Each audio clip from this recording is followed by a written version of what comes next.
started a podcast. We started a podcast. We should have named the podcast We Started a Podcast. Like we bought a zoo. We started a podcast. We started a podcast. I feel like the We Started a Podcast part is going to be the intro. I'm Kevin. Try that again, Kevin. I am Kevin. I'm Kevin. I am Kevin. All that, I know she's going to say all that is saying it. I'm keeping it. I'm keeping it in. And I'm Rachel. And this is Shelf Life, a podcast brought to you by a brother-sister team that is definitely ordering 4 onion rings. But also, this podcast is a compendium of culture in which we are going through all things that can be placed on your shelf. That includes movies, books, TV, video games, comics, I don't know, anything else that we can consider, podcasts themselves, anything that we can put on your digital or literal shelf and determine whether or not those items have shelf life, if they are worthy of having a place on your shelf. And this episode, we are continuing our journey into Springfield by continuing. Maybe we'll get it done if that damn music doesn't come back to haunt me again. I love that music, but it's like still a cane damn just music. Pulling you back. Maybe this will be the conclusion of the first season of our favorite television program, The Simpsons. And we have gotten through the first 8 episodes of The Simpsons in prior episodes of Shelf Life. Please go back to listen to those because they are very informative for you fans of The Simpsons. And we haven't given a conclusion yet about any of the actual season, the DVD box set, because as of now, as of this recording, there are only 2 ways to get it, and one way is the DVD, and the other way is to have Disney Plus.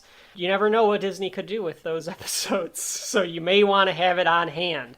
Obviously, you can buy it. I think you can buy it digitally, too. But I would imagine. So, where are we at in our journey through Springfield? We are on episode 9, which is the Emmy Award-winning episode of the season. Is it Life? really? Yes. Life on the End. Not only is it the Emmy Award-winning, is one of the highest-rated Simpsons episodes ever. You're kidding. Well, there might be a reason for that. So, this is Life on the Fast Lane from March 18th, 1990. An episode written by John Swartzwelder and directed by David Silverman, 2 gentlemen that we have talked about a few times before this. This came out on March 18th. The previous episode, the Telltale Head episode, was almost a month prior, 3 weeks prior. So I think the distance between the episodes probably got people kind of to a boil of wanting to get another Simpsons episode, getting a new episode. Mm. So that might have been like the reason for the high rating. Could be. I feel like this is definitely the Emmy episode because of the fact that like it's heady material. We're talking adult situations here. It really is definitely an adult situation in this one. Yeah. The last one was about like a kid doing something mischievous. Now it's going to be an adult doing something mischievous. Well, or thinking about it, yeah, this is interesting territory. I mean, they do this a couple times. They do this with Homer, but the first time, this is Marge's turn. What's the plot of Life on the Fast Lane, Rachel, in your own words? In my own words? Yes. Marge learns... In your... Well, who else's words would they be? I don't know. I could do somebody else's voice. But in my own voice, in my own words, Life on the Fast Lane is about Marge taking up bowling and meeting someone that helps her with this, but also treats her better, or differently, I suppose, than Homer does. And I think that intrigues her. And that's really kind of what this whole thing is about. Yeah, it's a temptation story. Oh, it's definitely a temptation story. Mm. It's a chance for Marge to get a little more character and Homer to have to understand that there's consequences for being kind of a brutish husband. Either direction in these things always makes me feel like, ugh. You know, Homer doing something skeevy and then Marge doing something skeevy. Either way, it's like, ugh. Well, especially because, like, Bart and Lisa are more our equal. Homer and Marge are more like, you know, they're the adults. Like, they were the adults when we were kids. Right, they're like, the parents. Like, yeah, to see them doing shady shit is weird. Yeah, and it always made me go, ugh, I didn't like it. No. I guess, like, seeing people do shady shit on anything, though, always makes me go, like, no. Well, your heroes That's doing true. shady shit. Yeah. This episode, again, won the Primetime Emmy Award for Outstanding Animated Program. It was originally supposed to be called Bjorn to be Wild, which is a bad title, but the reason that it was going to be called that was because Jock was originally written to be a Swedish character. Interesting. And I don't know if this is an old trope or something, but the idea is like the Swedish tennis instructor, and I don't know if that's like... Is that like a thing? I don't know if that's a thing, or I don't know if that's more like a thing of that would be the person that would try to sleep with the housewives. Like, oh, well, yeah, I could get see it. that. Like the rich housewives. They would be like the tennis instructor type of person. Like, but I think a lot of the times the trope is that the foreign instructor of some sort is always like the one the women fall for type of thing. Definitely. Well, I don't remember what... I mean, I guess because I'm thinking to the Seinfeld tennis episode where the tables are turned a little bit. So, like, I do wonder if, like, that used to be, like, some sort of trope. But Milos and his wife are not Swedish in that episode. Well, I don't know what they are technically supposed to be. I have no idea. But I do wonder if that was a trope. But I think it is. I think it is kind of one. I bet in, like, sitcoms and things like that, it's usually the rich woman is being seduced by the pool boy, is being seduced by the tennis instructor. Oh, she's got a tennis lesson today. Oh, we all know what that means. So I think I should have like became a tennis instructor. Gross. Yeah. Although I would think it's more like in Caddyshack, which add that to the list, but where it's like it's the old women. It's like women in like their 50s and 60s. Oh yeah, it would be the cougar, if you will. Yeah, if you will. If you will. Caddyshack. But she's gotta literally write it down. Yes. Oh my god. It's like a notebook at this point. So yeah, maybe that is the trope. I don't know. But then you get Albert Brooks coming back in the show. So his first appearance was in Call of the Simpsons as Bob the RV salesman. Now he comes in as Jacques, the bowling instructor. Oh, I see what you mean. Yeah, same guy. And it was written to be Swedish, but he decided in the room to do French. Yep. And it was Albert Brooks. He's going to do what he wants to do. He's going to do, 40 minutes of improv. And they were like, no, it's too funny. Leave it in. It's French. So they changed the title to Life on the Fast Lane. So no indication that it's a French guy, but they just were like, well, it can't be Bjorn to be wild. Like, that doesn't make sense. Are you ready to get into Life on the Fast Lane, the Emmy award-winning episode of the season? Yes, let's find out why it's an Emmy award. So the episode opens with no opening credits again. There's no chalkboard gag to speak of and no couch gag. Because we don't have time, damn it. We have serious adult situations to talk about. It's so weird, though, that they don't have the gag. It is weird when they don't have the gag, but like it clearly is just, it's cut for time. They've got too much script. I imagine, and see previous episode for us discussing John Swartzwelder, but I imagine that his scripts came in long, and then the writer's room probably made them longer. Cutting the stuff out was probably difficult to do. Because this is the second John Swartzwelder episode that doesn't have the titles. It clearly is probably it's a theme. It's a real theme. Well, yeah, that's true. So the first one was Bart the General, and the runtime for that was 22 minutes and 38 seconds. So now Life on the Fast Lane now is 23 minutes and 6 seconds. Oh shit, so it's even longer. No. What did I say? Oh yeah, you said 22:38. So, oh wait, no. So then that one was shorter. Oh, I have no idea. But that means that this one's even longer, so of course they don't have Oh, the yeah, title that's sequence. true. Yeah, well, it's not even longer because a lot of them are 23 minutes, period. So if that's really? 22 minutes, never mind. I guess I'm completely mistaken and shut the 1 fuck plus up and you can 2 just delete everything I plus just 1 said. plus 1 plus... Take Well, it no, out. I mean, it kind Cut of goes back to, like, so I don't know why this... But this one clearly was longer, but who knows? Like, maybe there was something going on that they needed to have less time, or there was more ads, or they just thought something, but... Anyway, the show starts with, it's Marge's birthday, and Lisa and Bart are making breakfast for her. I don't remember if Maggie's also making breakfast with them. I think it's just Bart and Lisa, but they're making breakfast in bed for Marge. Rachel, did we ever make breakfast in bed for Mom or Dad? I think we did. I feel like I remember making breakfast for either like a Mother's Day or Father's Day long time ago, like when we were really little. But I think half the time it was like more so we didn't know what they wanted to eat, so it was better if they actually woke up and like I'll make and then made it themselves, and then made us a version of it. Yeah, there you go. It just seems like a thing where I can't say I haven't had a meal in bed, but breakfast in bed, like unless you got like a bowl of cereal, like it feels like it would get icky because like a lot of breakfast foods are sticky or. They have a tray for Marge here. They definitely do. I'm surprised they didn't mess it up, but they make her about 1,000 pancakes. She's eating more pancakes than the pervert in Devil's Advocate. Hog beast. Yeah, that's right, the hog beast. Add that to the list. 1,000 pancakes like Keanu Reeves, and I knew you were doing the hog beast. Oh my god, how long is that episode going to be when we have to do the Devil's Advocate? That movie is hours and hours long.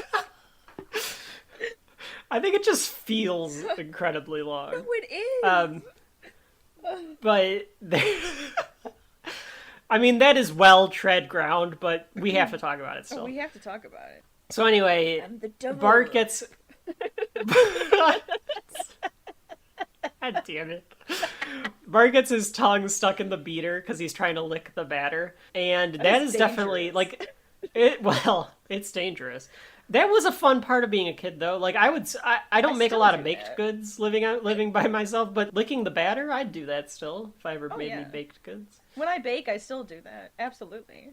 The animation here is very David Silverman-y because he's like, Lisa, my tongue is stuck! And like his like tongue is like sticking out and he's got like a weird head and yeah.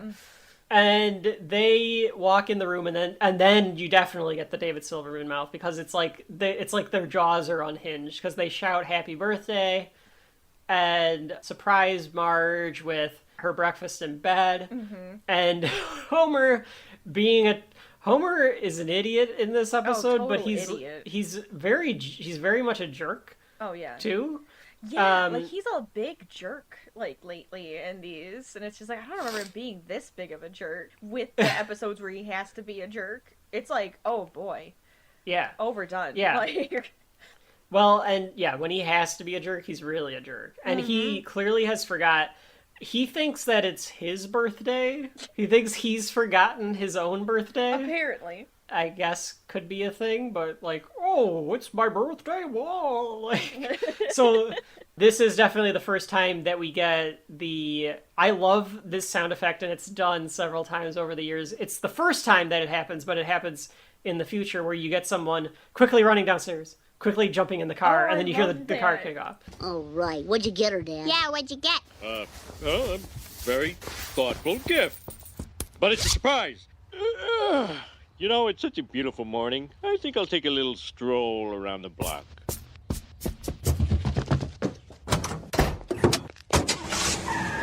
I think he forgot, Mom. Because they're like, what did you get, Mom? And he's like, oh, I've got something. Don't want to spoil the surprise. And then he like runs off. Yep. We do find out what Lisa and Bart got Marge. Lisa made a macaroni drawing of Marge that is very, very elaborate. Oh, it's very elaborate. It's very good. Of course, Lisa's artistic side showing through. And Bart got some really cheap, gigantic bottle of perfume. Oh my god, it's like a giant jug. So what does Homer decide to get? Well, He's going by each store in the mall, Right. and he goes by the bowling store, which I guess is a thing. And Well, it's why like not? a sports store, maybe. No, I think it is a bowling store, though, isn't it? I think it's specifically a bowling store. Interesting. And we get Homer getting an idea by, looking at the bowling balls. So Patty and Selma call Marge to say happy birthday to her, their little sister. And they tell him that they basically, say like, he always gets such lousy gifts, because I think Patty and Selma live to just berate Homer. Yeah. Like, that is just their goal in life, is to get Marge to leave him. Right. And they remind her about all of the bad gifts that Homer has gotten her in the past. But Marge says, no, he's out getting it right now. He's going to get something good. I believe in him. Yeah, she gives him the benefit of the doubt, I think, quite often. But she really should not. Homer comes in and he's got a gift and he puts it in the closet. I guess Patty and Selma come up with the idea of, well, why don't we all go out to dinner for your birthday? Right. So they all decide that they're going to go to the Singing Sirloin, which we get a look at this restaurant, and the waiters sing to you. I don't know how much of like a novelty this was at the time. Like, I think there's a lot of restaurants. I hope that they've cut back on this. I never liked when the waiters would sing. I would like kill your mom if you guys would be like, oh, it's his birthday. I hated it. Yeah, but you just tell them that you don't want them to sing, and then they don't. They just bring you your cake or your ice cream, and then you're good to go. You do love getting that cake or ice cream. It's free, and it's delicious.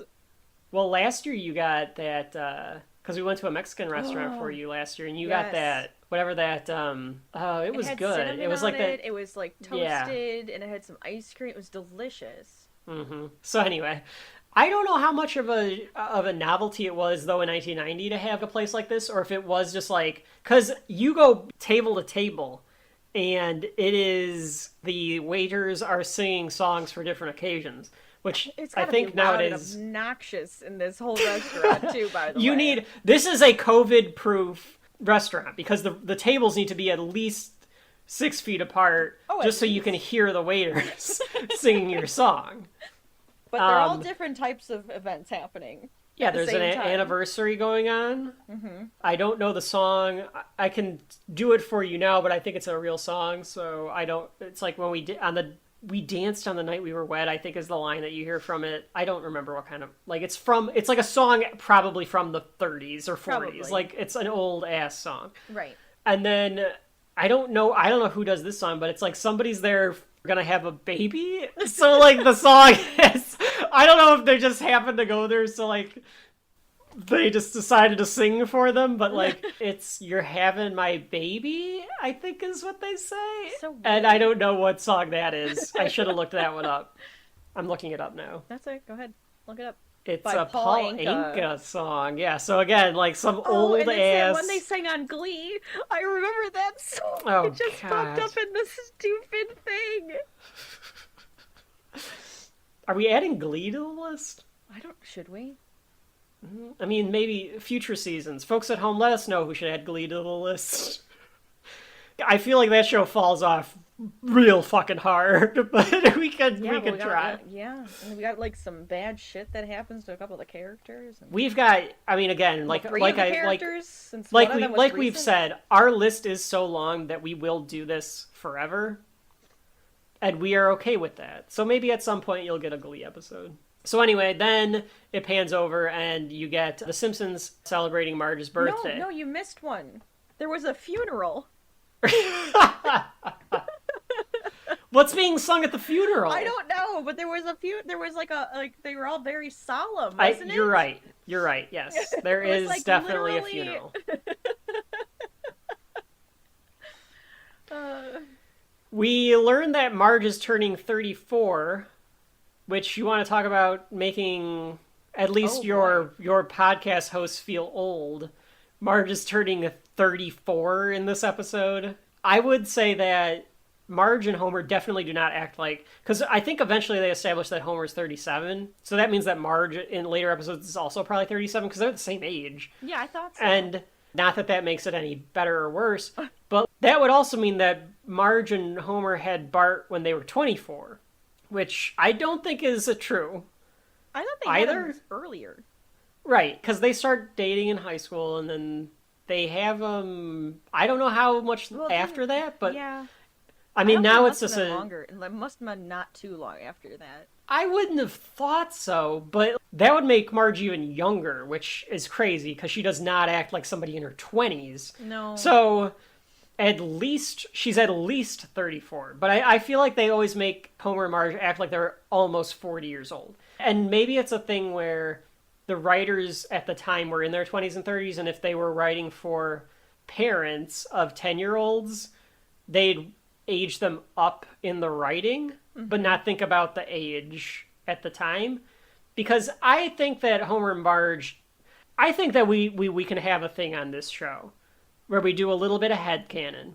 In my headcanon for Homer and Marge, they are in their late 30s.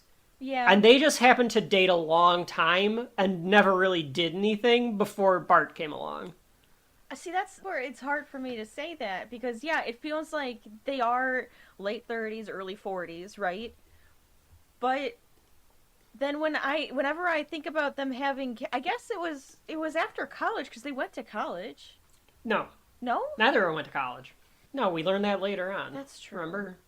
Well, it must have been during those early years then, like, they would have gone to college. Like, right after high school, they had graduated, you know, they're doing stuff. And then, oops, Bart, right? But I guess that's why the oops, Bart thing to me is like, I feel like they would be younger because of because he's an oops. But I guess that's not true. You could have an oops anytime. It floats around, but yeah, so I guess, again, they've been the same age for 30. I mean, Marge and Homer graduated high school in the 70s. So it floats around quite a bit. Because that episode where they met in the 90s is not canon. That's a shit episode. And anyone that tells you that is new canon or that exists is wrong.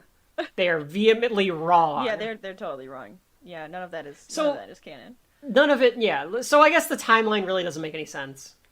But that's The Simpsons, and it doesn't have to. You can overlook it. It doesn't matter. Yeah. Bart gets worried that Marge doesn't want to put on any of the perfume. Lisa and Bart start to kind of do like a little like brother-sister thing where it's like Mom likes my gift better. Right. And I thought Marge did a pretty good job of making him feel okay. Yeah, she did do the mom thing. She's saving it for a special occasion, and Bart's like, isn't this a special occasion? And Marge is like, well, if I did it now... If I made it any more special... like, yeah, it would ruin it. Right. And then we get the moment where Homer calls over the singers and he brings out the bowling ball. And not only does the bowling ball fall out of the box that it's in, it falls out on the cake. Yep. So it ruins the cake. Yep. And everyone is shocked. Bart, Lisa, Maggie are shocked by this. Marge is pissed off. Oh yeah, she's instantly pissed. Patty and Selma are just like, yep, we knew it. Like, told you so, yeah. But Marge is mad because she's like, I've never bowled in my life. And Homer, because clearly he thought of this for himself, because the holes are for his hand. Yep. Custom made for his hand. He's got the name Homer written on it. Engraved, not Marge, Homer. Nope.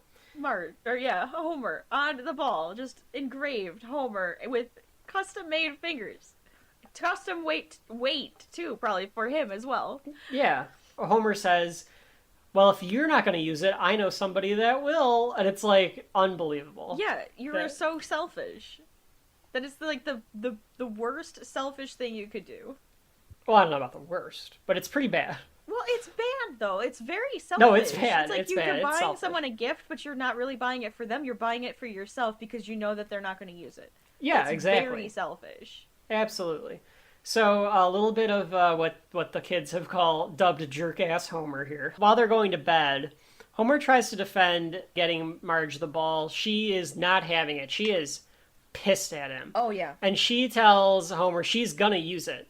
And that pretty much prompts Homer to give up. Because he's like, but you've never even gone bowling. Like, and it's like, oh, really? Yeah, it makes him literally put his foot in his mouth by saying what she has been saying this whole time. Right. And it just backfires. So now Marge goes to the bowling alley, and I love how she asks the guy, where can I go? And she's like, oh, I don't need a lane. I'm just here out of spite. She just wants to throw it. Yeah. This guy's like, well, you're going to need shoes. So we find out that she has 13 AA shoes. That's a big foot. She's got some big feet. Well, because I wear like a size 8.5, 9. And she has a pair of 13s on her. I mean, that seems kind of big. That's Sideshow Bob big. Almost. But, like, it doesn't even make any sense, because, like, the drawing of her, she doesn't have big feet. She's got, like, these little feet. Yeah, she doesn't have big feet. And she tries to bowl, which is basically her just hurling the ball as hard as she can at the pins. Yep. And she can get With that both one hands. pin pretty well. Yes, with both hands. And she hurls the ball down, but she observes next to her, or a couple lanes down, she watches this man basically hustle. I thought he was, like, hustling this other guy. Was he hustling him? I feel like it, because, like, I mean, he's trying to show off for all those hot women that go to the bowling alley. Bowling ladies. Yeah, oh my god. You want to get in on some action, folks. Go to your local bowling alley. That is where the single ladies hang out.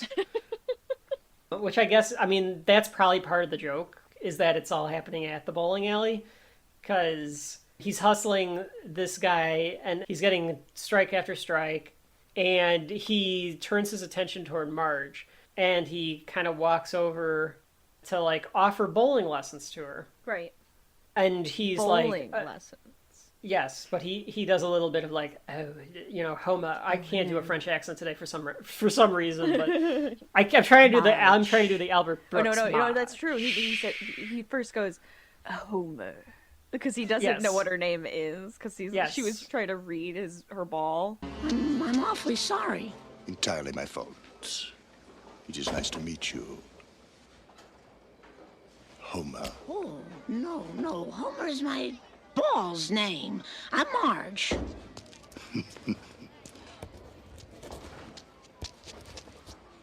Your fingers are so slender, so feminine. They're far too tapered for the ball you're using. You need something lighter, more delicate. Here, use my ball. No, thank you, Mr. Brunswick. Call me Jacques. Jacques. Marge.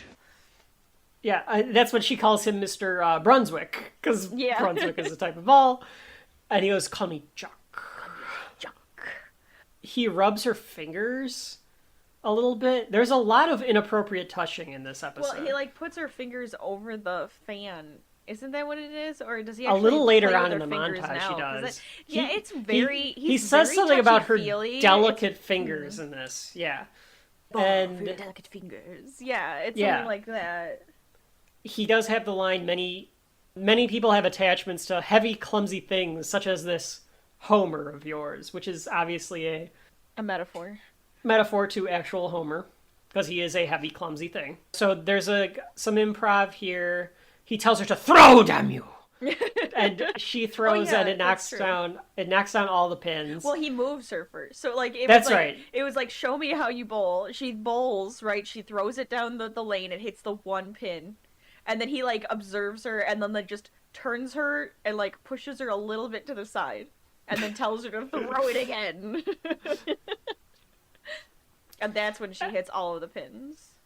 And he offers her lessons for it's $25 a lesson. But it's a $40 value. So, it wasn't too expensive. You know. $25? Yeah. I don't know. I mean, per lesson? Yeah, like maybe, I don't know. Once a week, and it's like $100 a month. Yeah, I guess it depends on how long the lessons are. But which means that because Marge is doing this, Homer needs to take care of the kids at home. And that means that Homer has bought pizza. I mean, which makes sense. I mean, we had nights, Mom worked some nights when we were kids. Yep. And that was the one night of the week was always pizza night. Because Dad wouldn't always order a pizza, but it just became tradition that, like, we would have a pizza. That's true. We would have pizza, or he would always make, like, mac and cheese and hot dogs, too.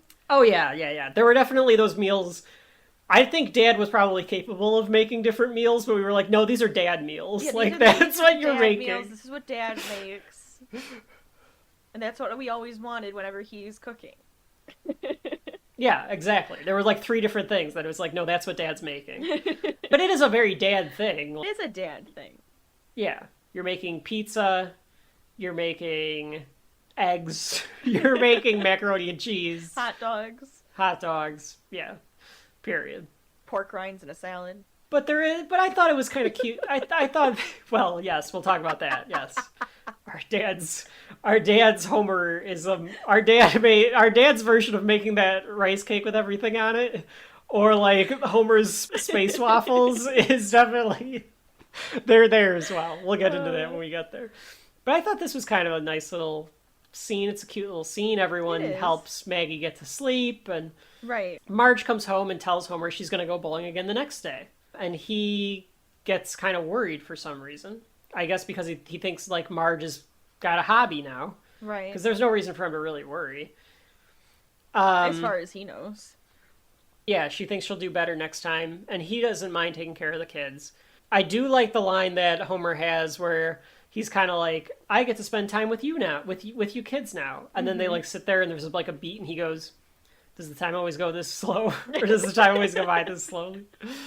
So Jock got Marge a bowling glove with her name on it. Mm-hmm. And I mean that, and because of what just happened, that makes Marge, you know, a little feeling it now, because this is somebody that has gotten something deliberately for her. Right. Gotten her a gift. And that is something that Homer just doesn't do. Yeah, right. It's special. So she feels happy about that, satisfied, like a little appreciated, I guess. Mm-hmm. Even though it's very obvious what Jock is trying to do. I don't think Marge understands it quite yet, that he's trying to get in her pants. Even though she doesn't wear pants, she wears a dress. But you know what I mean. Yeah. I don't know if... I think she's somewhat aware of it. I don't think she's completely oblivious to Jacques' advances. I think that she thinks that she can kind of hold it off, or like make him reel it in when she needs to, but she's just kind of enjoying the having someone appreciate her. Right. Mm-hmm.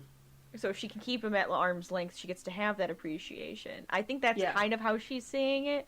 I think she may know that there's feelings there. Jacques probably has, like, why else would he be coming after her type of thing, but I don't think she's that naive. I don't know. I think she's more naive than you're saying. I think it's a little more innocent on her part. Okay, all right. But I hear you. No, I do think that she is definitely enjoying being appreciated. Right. She's enjoying the attention. This is then where Jock teaches Marge about the smoothness of the floor. First, you must get to know your lane. Feel the slickness, feel the certainty finish. Caress it. Experience it. Quite smooth, isn't it, Marge? Oh, very smooth. Smooth? Yes, very. Yes? Yes. Yes. Smooth. Smooth? Yes. Yes. You could eat off of it. Hmm. You hungry? Yes. 4 onion rings! I love the shout 4 onion rings, because 2 is just not enough. But I just love the idea that, like, he's such a player because he ordered... I think he thinks he's a player because he didn't just get 2 onion rings, he got 4 orders of onion rings. So, like, stick with me, Marge. I got the big time. Get you all those. But then we get a montage of him, again, like, messing with her hands a lot. It's a lot of hand touching. Yep. I do love the part in the montage where he dips her hand in the, like, the ranch dressing for the unscrewing. Mm-hmm. Like, he's got to teach her how to do it, right? Put your hands here. Put your hands You here. have to get the right Dip amount here. of ranch dressing. Yes, that's right, Marge. Dip your hand in the ranch dressing. Ooh, that sounds so gross. Oh, yes. Stop. Ew. Ew. You think it is actually ranch dressing? What else would it be? Sour cream? I don't know. It could be something else. We're very Gross. No, I'm not saying that. What the fuck is wrong with you? I'm saying What are you thinking? I don't know. Like, it could be like a Thousand Island thing. You know, they have like the special onion ring dipping sauce. I don't know. Never mind. It's Just some forget it. some kind Leave me of alone. it's some Go kind on. of dipping Move on. sauce. Just fucking move on, ass. I'm gonna look this up now. Where I think I use ranch on everything type of thing. What are you looking up? Are you reading like what they're eating? I think it's probably like a ranch because of the fact that it's white. I suppose. So it's that or mayonnaise. Blue cheese. Could be a blue cheese. You're right. It could be a bunch of different sauces. Why would you just dip something in mayonnaise? That's what I'm saying. I don't think it's mayonnaise, so it's like okay. ranch or I guess blue cheese. It's something of that effect. Okay, all right. Well, just ignore There. me. I just Yeah, he's touching your fingers. A lot of weird stuff is going on here. And then he drives her home. And he says he wants to meet her for brunch. Which I guess in 1990, nobody knew what brunch was. And I think so. Because it's a hipster thing. nowadays, everybody knows what brunch is. Right. But he goes, it is not quite breakfast. This is not quite lunch. Not at Barney's Bolorama, away from the thunderous folly of clattering pins. Meet me tomorrow for brunch. What's brunch? You'd love it. It's not quite breakfast. It's not quite lunch, but it comes with a slice of cantaloupe at the end. You don't get completely what you would at breakfast, but you get a good meal. I don't think so. Marge, darling. But you get a slice of cantaloupe at the end. And you get a good meal. The slice of cantaloupe at the end is so weird. Yeah, because brunch is now an institution in the United States of America. But I guess in 1990 it needed to be explained. But she, surprisingly to me, agrees to it. Again, now I think she's dipping her toes a little bit more on the side of, Like what are you flirting doing? herself, yeah. Yeah. Homer wants to say something to her, but he can't think of what to say, so he just says nothing. And the next morning, Marge gives... Which is kind of sad, but at the same time, it's just like, this whole thing, uncomfortable. Is because it's Homer's fault. Right. Yeah. So the next morning, Marge gets a ton of stuff for the kids' lunches. She gives her big bags, like baguettes and toys and Yeah, which is comic books. odd. I guess it's just because she's worried that something may be coming. She's overcompensating. Yeah. Like, Lisa thinks that she feels guilty Right. about something. So, and Lisa asks her, like, are you going bowling again? And she's like, yep. And so, like, Lisa is putting two and two together. Like bowling is also a metaphor. Right. And she tells Bart that she's worried that their marriage is falling apart, and tells Bart that they're going through the stages of grief here. And Bart gets angry at her because, of course, That's a he's stage like, no, of we're not. grief. Well, we're not. Like, he doesn't want to hear it. Right. He's in denial. Right. And I think that this is probably where probably where the Emmy people liked it, because it's super serious stuff to be putting into your wacky cartoon. Exactly. With That's yellow-skinned characters. And then we get Homer and Marge. We get Jock and Marge at brunch. And he asks Marge if she wants a mimosa. And again, we get please don't call me that. I'm a married woman. So, like, Marge doesn't even know what a mimosa is, which, again, you tell me if in 1990, was that just not a thing? I don't know. Mimosas. It's just a sparkling alcoholic drink with orange juice or sometimes juice in it. So it's just like American Dad's version of Good Morning America is called Morning Mimosa. It's like that's how much it is a thing. Like, right. It would be a brunch drink. And a lot of the times they would always say like, oh, a mimosa for like the bride and her wedding party. So it's just like weird that wasn't a thing, or Maybe she's not. just so oblivious to it. Right.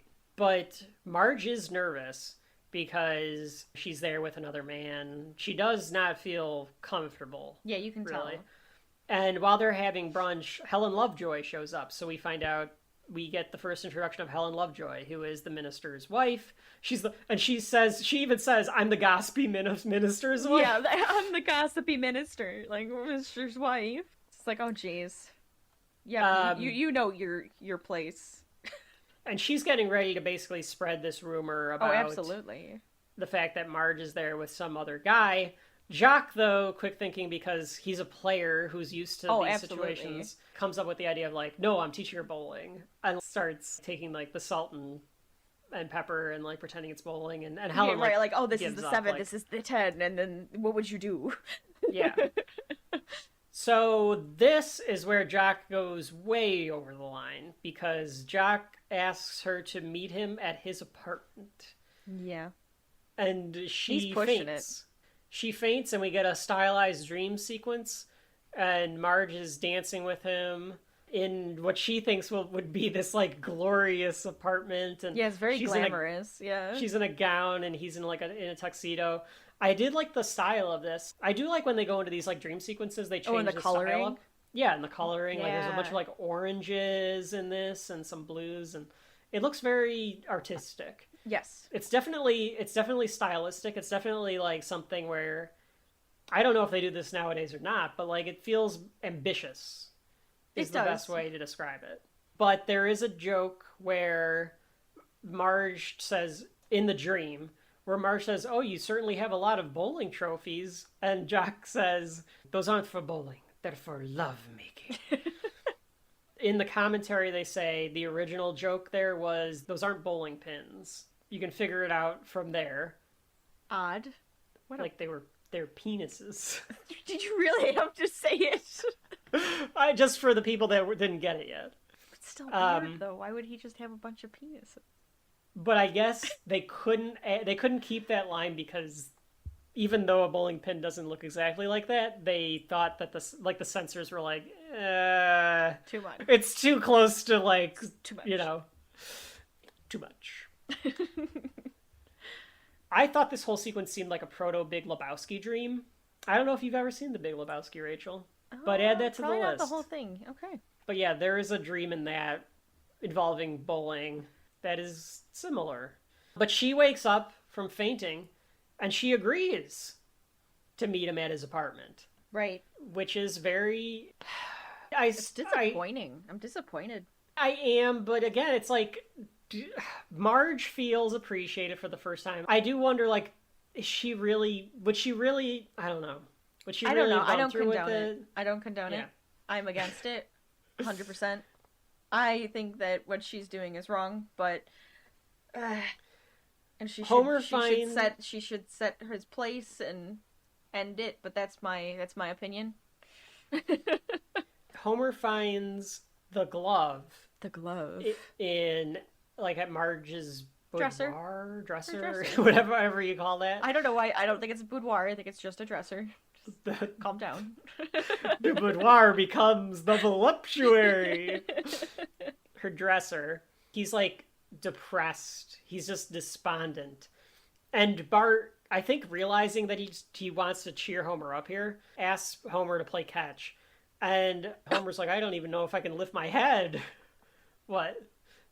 So that's where he just throws it. Yeah, so like Bart is trying and he just throws it and it just hits Homer's head and Homer just falls down and Bart's like, lays there. "You didn't even say ouch." And Homer's like, "Oh, sorry. Ouch." It's very sad. Bart gets scared. Bart's like in a yeah. panic now and tries to get Lisa's help. But Lisa's like, "Sorry, I'm on to self-pity. I can't help you."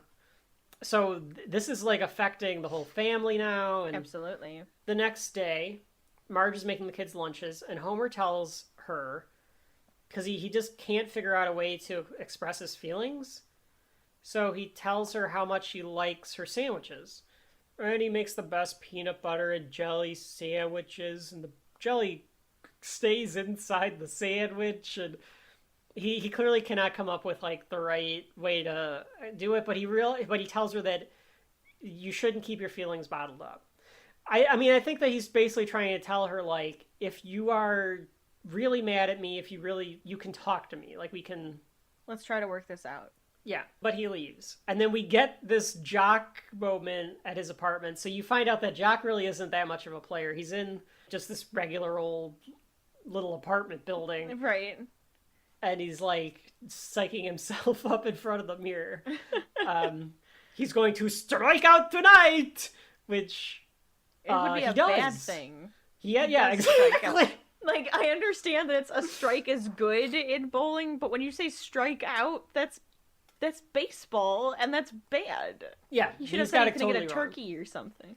He does get one thing right about that speech. Yeah, I'm going to get a turkey tonight. I do like that he gets the phrase wrong and then that ends up happening to him. Oh, absolutely. I did also like the part where he talks about the greatest moment is the moment of anticipation. Because again, that is our thesis. That is your thing. Yeah, you are all about that anticipation. Wait for that anticipation. Homer can't eat the sandwich because it's the only thing he has left of Marge. And That's so he... really sad. Meanwhile, Marge is on her way to see Jock. I do want to know where Maggie is during this time, but with Grandpa maybe? Like, where is Maggie? We did see her earlier when they were, like, when Homer was putting her to bed. They just never get like, her out of the bed? But, like, Marge isn't going to take Maggie to Jock's apartment. Right. Yeah, so I don't know. Maybe Grandpa has her. Maybe he's babysitting or something. So on the way to Jock's apartment, she sees a bunch of couples. There's like clearly, this is very Swartzwelder-y, I think, because you see like a young couple and then you see like an older couple with kids and then an older couple. Family. And then it goes even one beyond that because then it goes to the skeletons. Oh yeah, the skeletons. That's the what skeletons it is. Holding hands. And she goes to a fork in the road, and the one way is to the nuclear power plant, and the other way would be to Jock's apartment. And she starts heading to Jacques. She can't choose which way to go. But then she backs up. And we cut to Homer sadly fiddling around with some nuclear Plutonium. reactor stuff. And this is a direct, and the score is the same thing, a direct reference, like beat for beat, to the movie Officer and a Gentleman. This is a movie from the 80s where I think it's Richard Gere is the Richard officer. Gere, like everything. Richard Gere is the titular officer and a gentleman, and at the very end he walks into this like factory where Deborah Winger is like a welder or something like that. He basically carries her out. He decides to take her at the end. It's a romance movie. I don't know if we'll have that one on the list or not, but I'm sure eventually. I've never seen it. I've never seen it either. But it's a direct parody of that moment. Even like the people like applauding and stuff, and the music is directly from it. But the whole thing is that Marge walks in to the nuclear power plant. Yes, and finds Homer. Marge shows Homer. Like, Marge is always going to choose Homer. He carries her out, which, like, in Officer and a Gentleman, like, he carries her out. It would have been funnier if she carried him out. Yeah, like, okay. She showed up. It might have been too goofy, though. Probably. A little too goofy. But she does put his hard hat on, and then... Yes. And Homer joyfully says, Marge, what a lovely surprise. You're here to see me, right? Of course.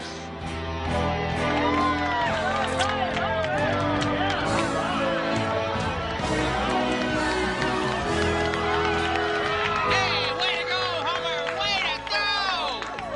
Hey, what'll I tell the boss? Tell him I'm going to the back seat of my car with a woman I love, and I won't be back for 10 minutes.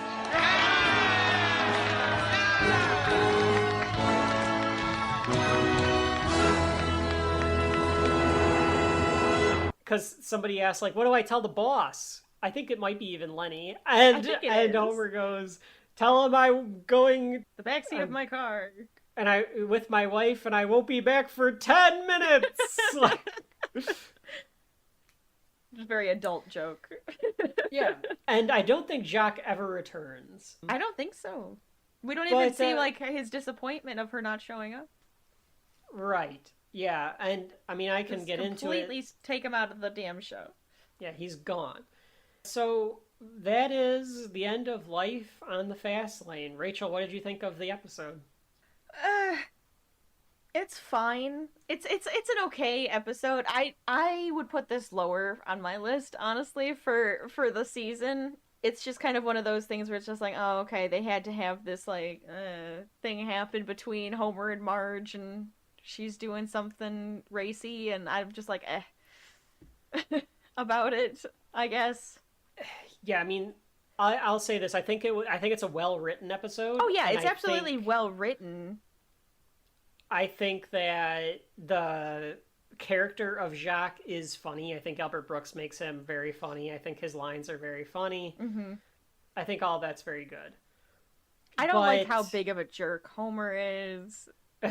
Well, I guess that's just like part of the story. I mean, you're not supposed to like that he's a giant jerk and everything, but I'll expand on this more when we get to our next episode, because I think between this and Homer's Night Out, I think that they're part 1 and part 2 almost. Yeah, they kind of are part 1 and part 2 of like the same. Yeah, and I feel like it's weird because of how serious the subject matter is here. I'm glad that we had something focused on Marge, but it's so crazy that like Marge almost has an affair. Yes. Like it's just so bizarre to me that it just feels weird. It feels wrong.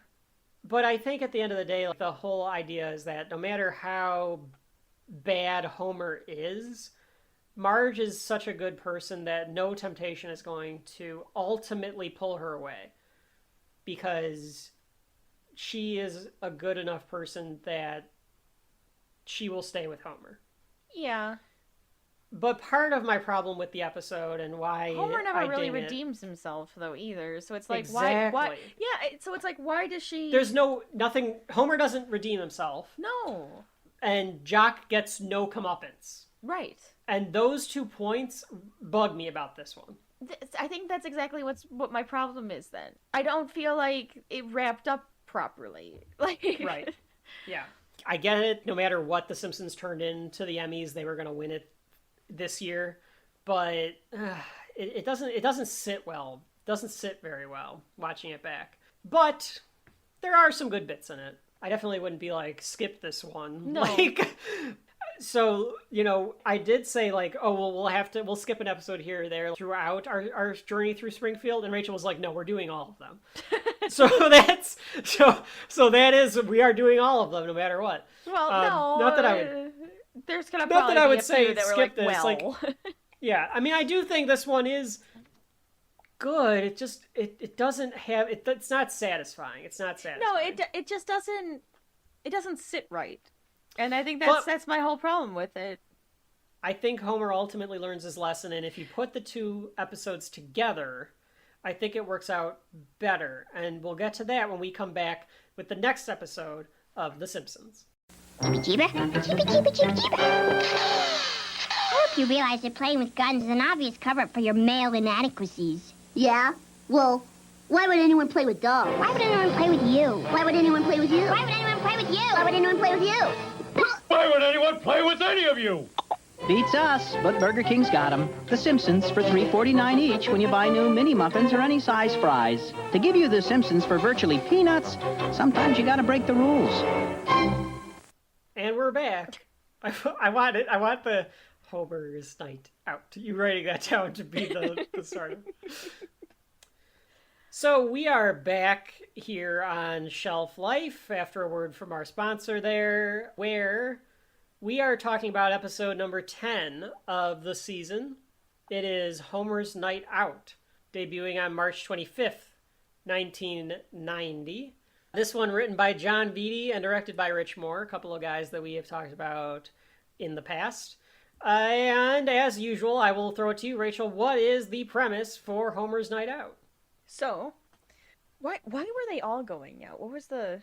A stag party. No. Well, no, because they were also at the restaurant too. I just couldn't remember what was like the They just decided to go out to dinner. So it just happened to be at the same place. Yeah. So Homer gets invited out to a stag party, a bachelor party, if you will. And yeah, can we pause you right there? Because I don't know where the term stag party comes from.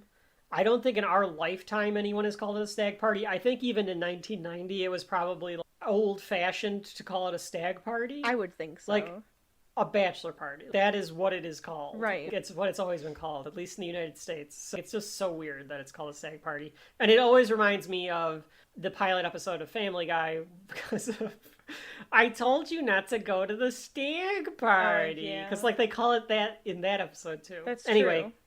Continue. And at this stag party, Homer gets himself in a little bit of a situation where he gets a picture taken.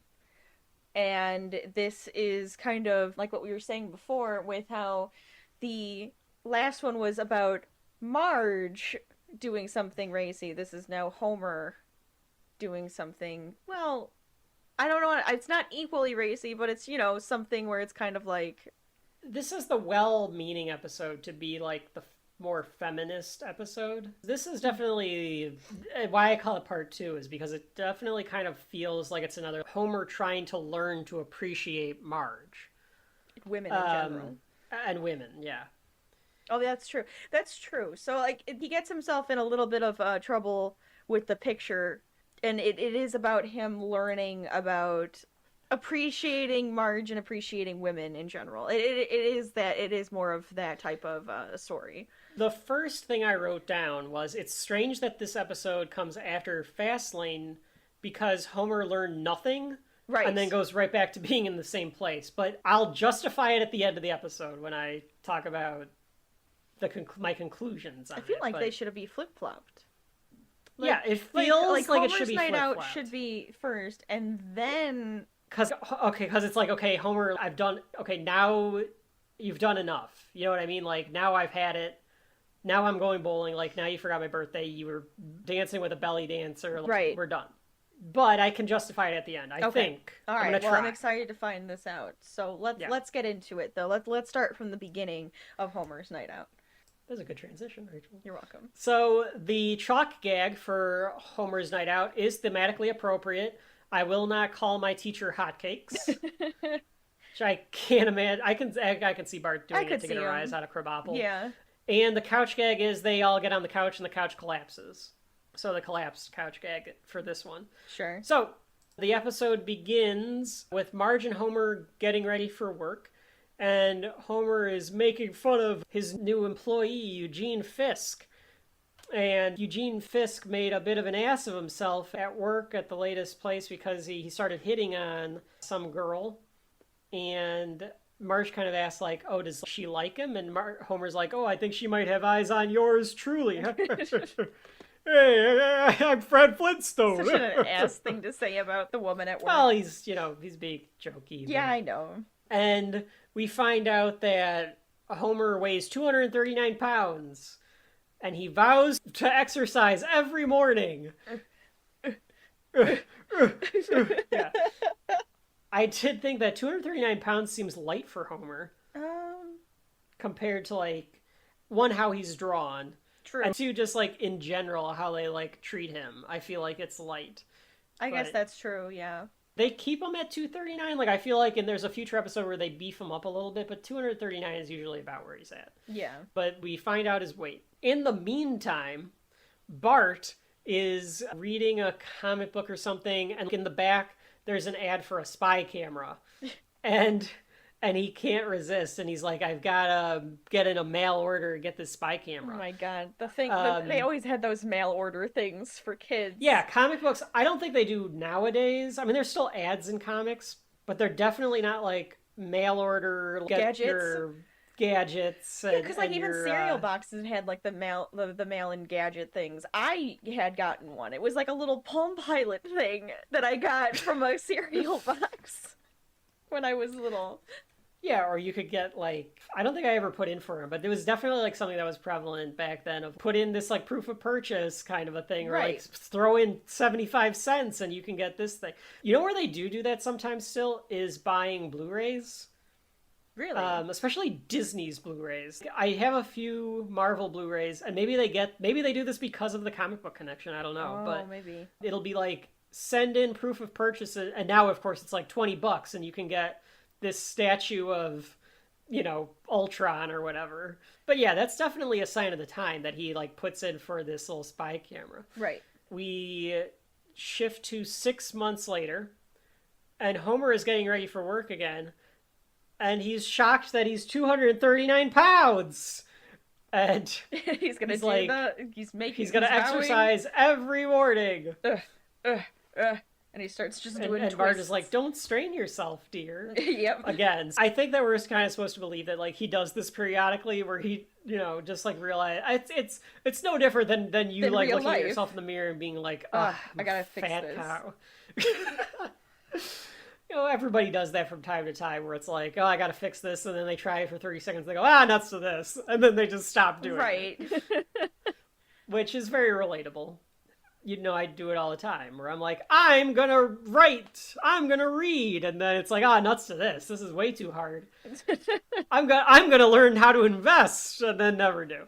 But the whole point of going over to this future timeline now is, one, now Homer tells Marge that he has to go to a party for Eugene Fisk, his supervisor. Yep. And so Marge he went is from like, an intern to a supervisor. Wasn't he your assistant? He's his like, no. assistant, not an intern. Yeah. And it turns out that Eugene is now marrying the woman that Homer was kind of like poking fun at the beginning. Right. And Marge has concerns about this stag party, this bachelor party. And what we end up getting is the mail woman, I think is how Bart the mail says it. person? Does he? No. Oh, he says mail she woman. Says it's the mailman woman or something like that. And Lisa corrects him by saying mail carrier Bart. Right. So I do love that Lisa sticks up for women everywhere, right. even when talking about the mail lady. And I do love the Where's My Spy camera, because like this mailman, this mailman has had mail it person with Bart. Mail carrier has had it with Bart. Uh-oh, it's the female man. Female carrier, Bart. Lady, where's my spy camera? Where's my spy camera? Every Where's my day for spy the camera, last lady? 6 months. Where is It was my spy camera? Where's my spy camera? Where's my spy camera? Here's your stupid spy camera. Oh, thanks, man. But she does here's your stupid spy camera. Well, yeah, because it's for 6 months. It's been where's my spy camera? Where's my spy camera? Yeah, I do love here's your stupid spy. I do feel like that is that's used in the future of that, just like a kid being repetitively irritating to an adult, and the adult being like, here, now shut up about it. I love that Bart then just goes, oh, thanks, man, and just slams the door at her. It's great. But he takes it out, and it is this, like, tiny little camera. Mm-hmm. And he tries to figure out, like, does it actually work? And Bart starts spying pictures of everyone, and he takes a picture of Homer, and he takes a picture of Marge shaving her armpits, and he takes a picture of his own butt. Yep. Which he's ahead of his time, because girls at the very least do this all the time, and guys take pictures of a different part all the time. Ew. It's a courting ritual now. Gross. It's enough. But Bart is he's taking a selfie. But yeah, Bart starts taking pictures of things. So now Marge says, well, now that your dad's going to this party, why don't we go out to dinner? Right. Like me with the kids, which was always kind of special. Like, oh, like we're going just out the four. I did like when Bart's like, just the four of us, who escaped? And she's like, your dad, it's not you. So they go to the Rusty Barnacle, which is a seafood restaurant. And it just so happens that, obviously, it's a seafood restaurant, the Rusty Barnacle. And it just so happens that Homer's bachelor party is going on at the same time at the Rusty Barnacle. So we get Bart being an ass, Bart's being a little kid ass, because he's like trying to pester the waiter. Mm-hmm. And the waiter can see through it too. Like this waiter like knows it's like, I gotta deal with this kind of a kid. Yep. And Bart orders the squid platter with extra tentacles. Which actually sounds kind of delicious, I would say. Oh, you like that? Oh yeah, I would eat that. No. Like fried up like calamari, or just like... Well, I've eaten... Because the way they present it to Bart is like they're trying to get at him, like it's basically like fish, like raw fish. Well, I've had tentacle before, which was just like, there's your tentacle on a plate. Ugh. Not for me. We had to try it, and we were at like a happy hour thing, and it was just like, yeah, get the tentacle, we gotta try it, because we were getting like different sushi and stuff, so we had to. And you liked it? Yeah, it was fine. It was just kind of chewy. It was just the Yeah, that's the calamari thing. without the I breading. can't. Yeah, but that's like I can eat calamari, but it needs to be like it's Hot, you deep fry a breaded, shoe and I'll eat dipped it. in ranch dressing. Or dipped in butter or Marinara barbecue sauce sauce. or whatever. Yeah. Marinara, yeah, anything. But I'm not a big seafood fan, as you know. I don't dip my toe in the seafood well an awful lot. And so like the idea of a squid or a tentacle, Just a full-on squid right there in front of you. Yeah, no, it ain't gonna happen. But the same thing happens to Bart here because they come back out with the squid with the extra tentacles, and he turns green. He literally turns green. Turns green. Which I don't think is something that they would do in the future, but season 1 get a little goofy with the animation because it's not... Right. At this point, the animation is Physically pretty good, but they still do stuff like this where like they wouldn't do it in the future. No. But of course, Bart says, like, can I be excused? Lisa's like, oh, come on, Bart, eat your tentacle. Right. And, like, Marge lets him go. In the meantime, at the bachelor party, Eugene Fisk's dad is trying to tell, like, a sweet little story about him. Like, they clearly want to do, like, a low-key bachelor party. Right. And they end up being uncomfortable because it gets overtaken by, like, the rowdy members of the bachelor party, which are the rowdy members of the plant, of course. And they basically are just, like, off in their own corner, and it's become a party for the rest of the people at the plant. And Princess Cashmere comes out. And Princess Cashmere, they never say she's a stripper. Well, no, they call her a belly dancer. I don't think call her a belly dancer? I don't think she is a stripper. Yeah, I don't belly think she's a dancers aren't stripper. necessarily strippers. Yeah. And not all strippers are belly dancers. Exactly. But yeah, but they come out with like a belly dancer. So like she's doing her gig. She's doing her shtick for the party. And I love Eugene's dad goes, "Be careful, boy. We're in hell," or something to that effect. Which like, is kind they of just shitty can't take for it. him, though, since it is his bachelor party. Yeah, definitely. Folks at home, for the younger crowd listening, because I think most of my friends are married now. I've been to a bachelor party or two in my day. Some of them aren't married yet, so I'll probably be at more in the future. Don't do something that the bachelor, the titular bachelor at the bachelor party, doesn't want to do. Yep. It is supposed to be for them. So if they don't want a belly dancer or a stripper, like, don't force them to do that. Exactly. That's just rude. That's so mean. It just makes them unhappy and uncomfortable. I think back to the episode, and this is one of my favorite episodes of this show, so we will definitely deep dive it in the future, of that episode of Parks and Rec. Where they all get their own bachelor party. Yes. Like, that's the way to do it. If Eugene Fisk wanted to play Cones of Dunshire, then that's what you're going to do. Exactly. Like, it's up to the bachelor. The Homer and company, and I don't really blame Homer. It's like everybody at the plant. Yeah, they kind of all did this. It was group mentality here. So Bart has snuck away, and the plant people are encouraging Homer to dance with Princess Cashmere. So the plant people kind of are like, come on, Homer! And Princess Cashmere is like, yeah, come on, get up here, dance with me. So Homer gets up and starts dancing with her. And I will give the animators credit because Homer looks so awkward here. His belly is showing for some reason, and he's like, hey, like he's like his arms are like at his sides. He's like doing like kind of like a waddle he's trying back and to forth. do it. Yeah. The plant's like encouraging him. Bart stumbles in because he hears how loud the party is, and he's like, what's going on in here? And he sees Homer dancing with Princess Cashmere, and he snaps a picture with his little spy camera. With his spy camera, and it's a picture of Homer putting $1 in the G-string, kind of a thing. Yeah. And, which is what you do to show appreciation for her work. But it is a little scandalous, and Bart's able to get a good shot of this. Yeah, he was able to get a nice shot with that little spy camera. And you get the end of the act is Homer going, this is the most fun I've ever had in my life, or whatever. So He's got it is a very kind of nasally voice going there. Yeah, that was not a good Homer. oh, this is the greatest day of my life. Yeah, I that sounds said, a like, little better, yeah. once Homer leaves the Walter Matthau impression, I cannot do Homer, and I'm not going to try. So Bart goes into the dark room at school. Apparently his school has a dark room to develop photography. Yep. He is in there with some of the nerdier kids. Martin is in there.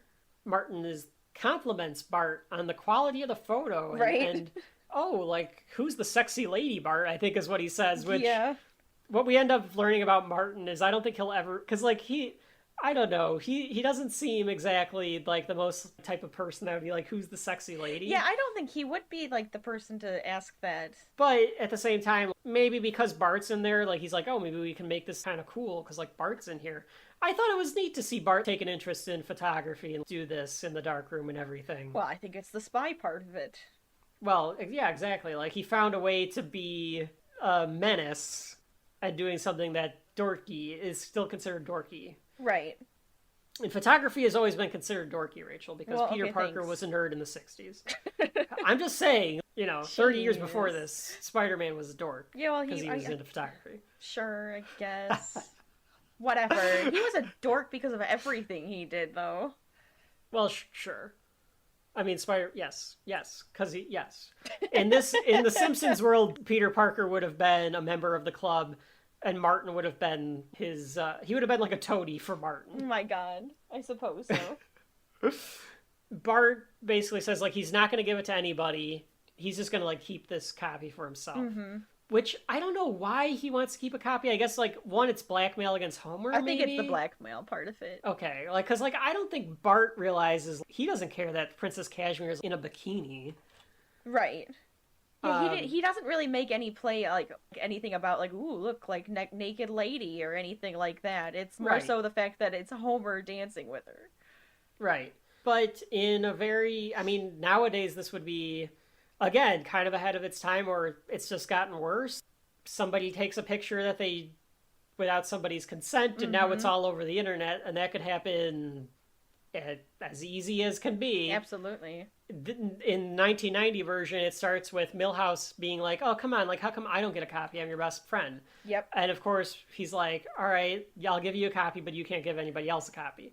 And then immediately Milhouse gives somebody a copy. Yep. It goes from there. And then Bart is giving other kids copies because, like, Lewis is like, how come he got a copy? I didn't get a copy. So then it just goes around the school. And then, of course, one of the dads finds it. And then the dads start sending it to each other. And I don't know what the joke is. I don't know why it's such, like, a thing that catches on. Is it just because I guess it's because he's got his belly out and he's dancing with a belly dancer? I don't know. I don't really understand, like, how they think it's hilarious and I have to show everybody, but I don't know. It's not What's not the like, meme here? Yeah, what is the meme? And it spreads, like, Reverend Lovejoy gets it. Reverend Lovejoy is like super, oh no, one of my sheep have strayed from the flock. And it's like, he's dancing with a belly dance. It's not that bad. No. I don't even think it would have been that bad for 1990, so I don't really get it. I don't really get it. Mr. Burns gets a copy of it, so now Homer might be in trouble with Mr. Burns. And I think, going back to your original point, I think it's a joke on Homer. Because the meme is about Homer, not about Princess Cashmere. Because Marge is at the gym, and there's, like, a group of women laughing about something on, like, a bulletin board. Mm-hmm. And she's like, what is everybody laughing about? And she sees that it's a picture of Homer, and someone has drawn an arrow to Homer's belly. Right. And there's like a caption that says, like, bikini season is coming soon or something like that. Maybe? Which, like, makes sense for the gym to, like, okay, this is a meme now. So, like, the gym's putting memes on the bulletin board to, like, get people to work out.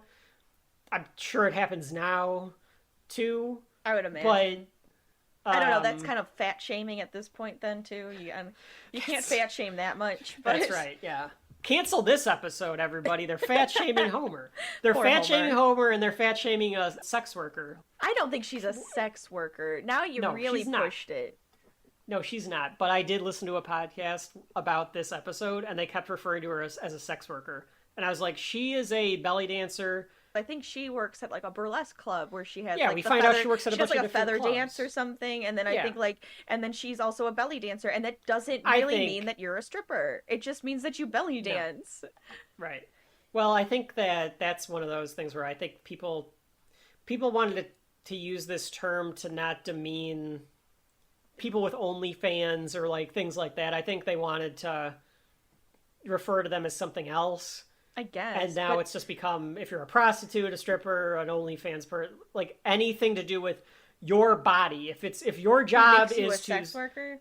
I mean, so which isn't even like a big deal now, anyways. Either if that's their choice, it's not a big deal at all. Their So choice. it's like just, but I think she's I think she's a dancer. I think her whole shtick is she can like dance and she shows off her body, and like I think it's more like high class burlesque clubs. I think it's more like, you know, dancing for parties like this. I don't think it's like stripped down to her boobs and swing them around. But yeah, there's a difference between a stripper and a sex worker. Not all strippers are sex workers. Hashtag not all strippers. And if she wanted to, sure, go for it. But at the same time, that's not true. So she's doing God's work. You shouldn't assume. Don't. You shouldn't assume that that's what she's going for. But it is fat shaming. It is fat shaming. So hashtag cancel Homer's night out, or whatever you people do that get on a fucking uproar about a 30-year-old thing. So anyway, yeah, this is a scandalous too racy episode. for Disney Plus. It's a little racy. Yeah, this should be on Hulu. Maybe put it on Hulu, because I don't know if we can put this one on Disney Plus. Like half of their shit is on Hulu and half of it's on Disney. God. So Marge now has the picture. She like rips it off of the wall and she has the picture. Mm-hmm. And Homer goes to the Cookie Mart. I think this is when we get a little more of Apu. We learn a little bit more, like Apu's like, haven't I seen you somewhere? Mm-hmm. And we get a little meta moment because Homer's like, "Oh, you must be confusing me with Fred Flintstone," which is why I said that joke earlier. but there's like somebody else there, or Homer gets a scratch off. He's trying to get those Liberty Bells. He doesn't get it. He gets Cherry. In later episodes, Homer would be trying to lie to Apu about it, but he just doesn't get it this time. And somebody else is like, "Hey, buddy," and is like, "Hey." And then doing like a dance and doing a jiggle. There's a kid that goes like doody doo doo. Yeah, creepy little kid. Yeah, this kid that would never show up in future seasons. The model of this kid is so freaking weird. There's no way this kid shows up in future episodes. But Homer doesn't get it. He's like, "Oh, well, a doody doo to you too, pal." Even on the way home, there's like this gang of women in this car, like gang of girls in this car, and they're like flirting with him. Yeah, I don't know what their goal is here, what their shtick is, but they kind of are like, "Woo!" to him, and Homer's like, "Oh, still got it," like that would ever have normally happened to him. Right. I do love episodes where Homer doesn't get it. Right. In the future episode where Maggie's being born in the flashback episode, and everyone's congratulating him, and he doesn't get it. Right. Like, I do love when that happens. So Homer comes naive. He's a very naive individual. Yeah, he's so emotional. He doesn't think logically. So Homer opens the door, and Marge, before Homer can even walk in, Marge shoves the... What is the meaning of this? It's meaningless, Marge. Don't even attempt to find meaning in it. There's nothing between me and Princess Cashmere. Princess who?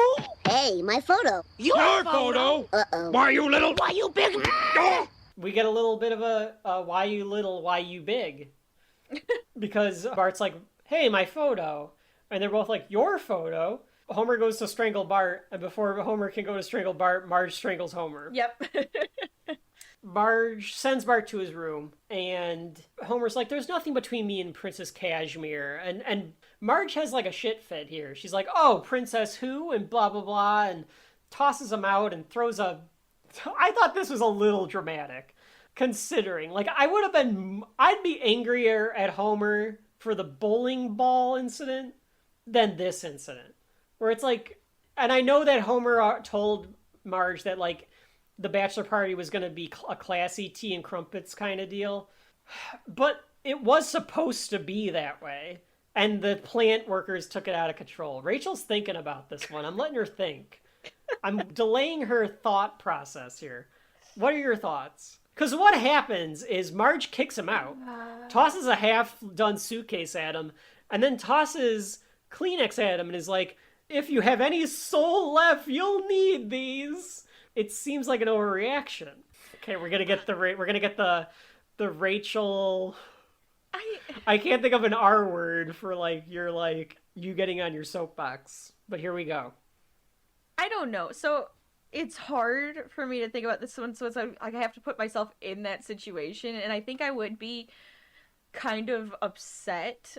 And I think I would be pretty upset. I don't think I would kick him out of the house, but I would be kind of pissed and maybe not want to be in the same room as him for a while, and maybe we'd have to talk it out and make sure that nothing happened, because I would be very pissed off. But it's just a dancer at a bachelor. I would not want my husband going to a bachelor party where there's strippers. God. I don't think it's that big of a deal. Because you're a man.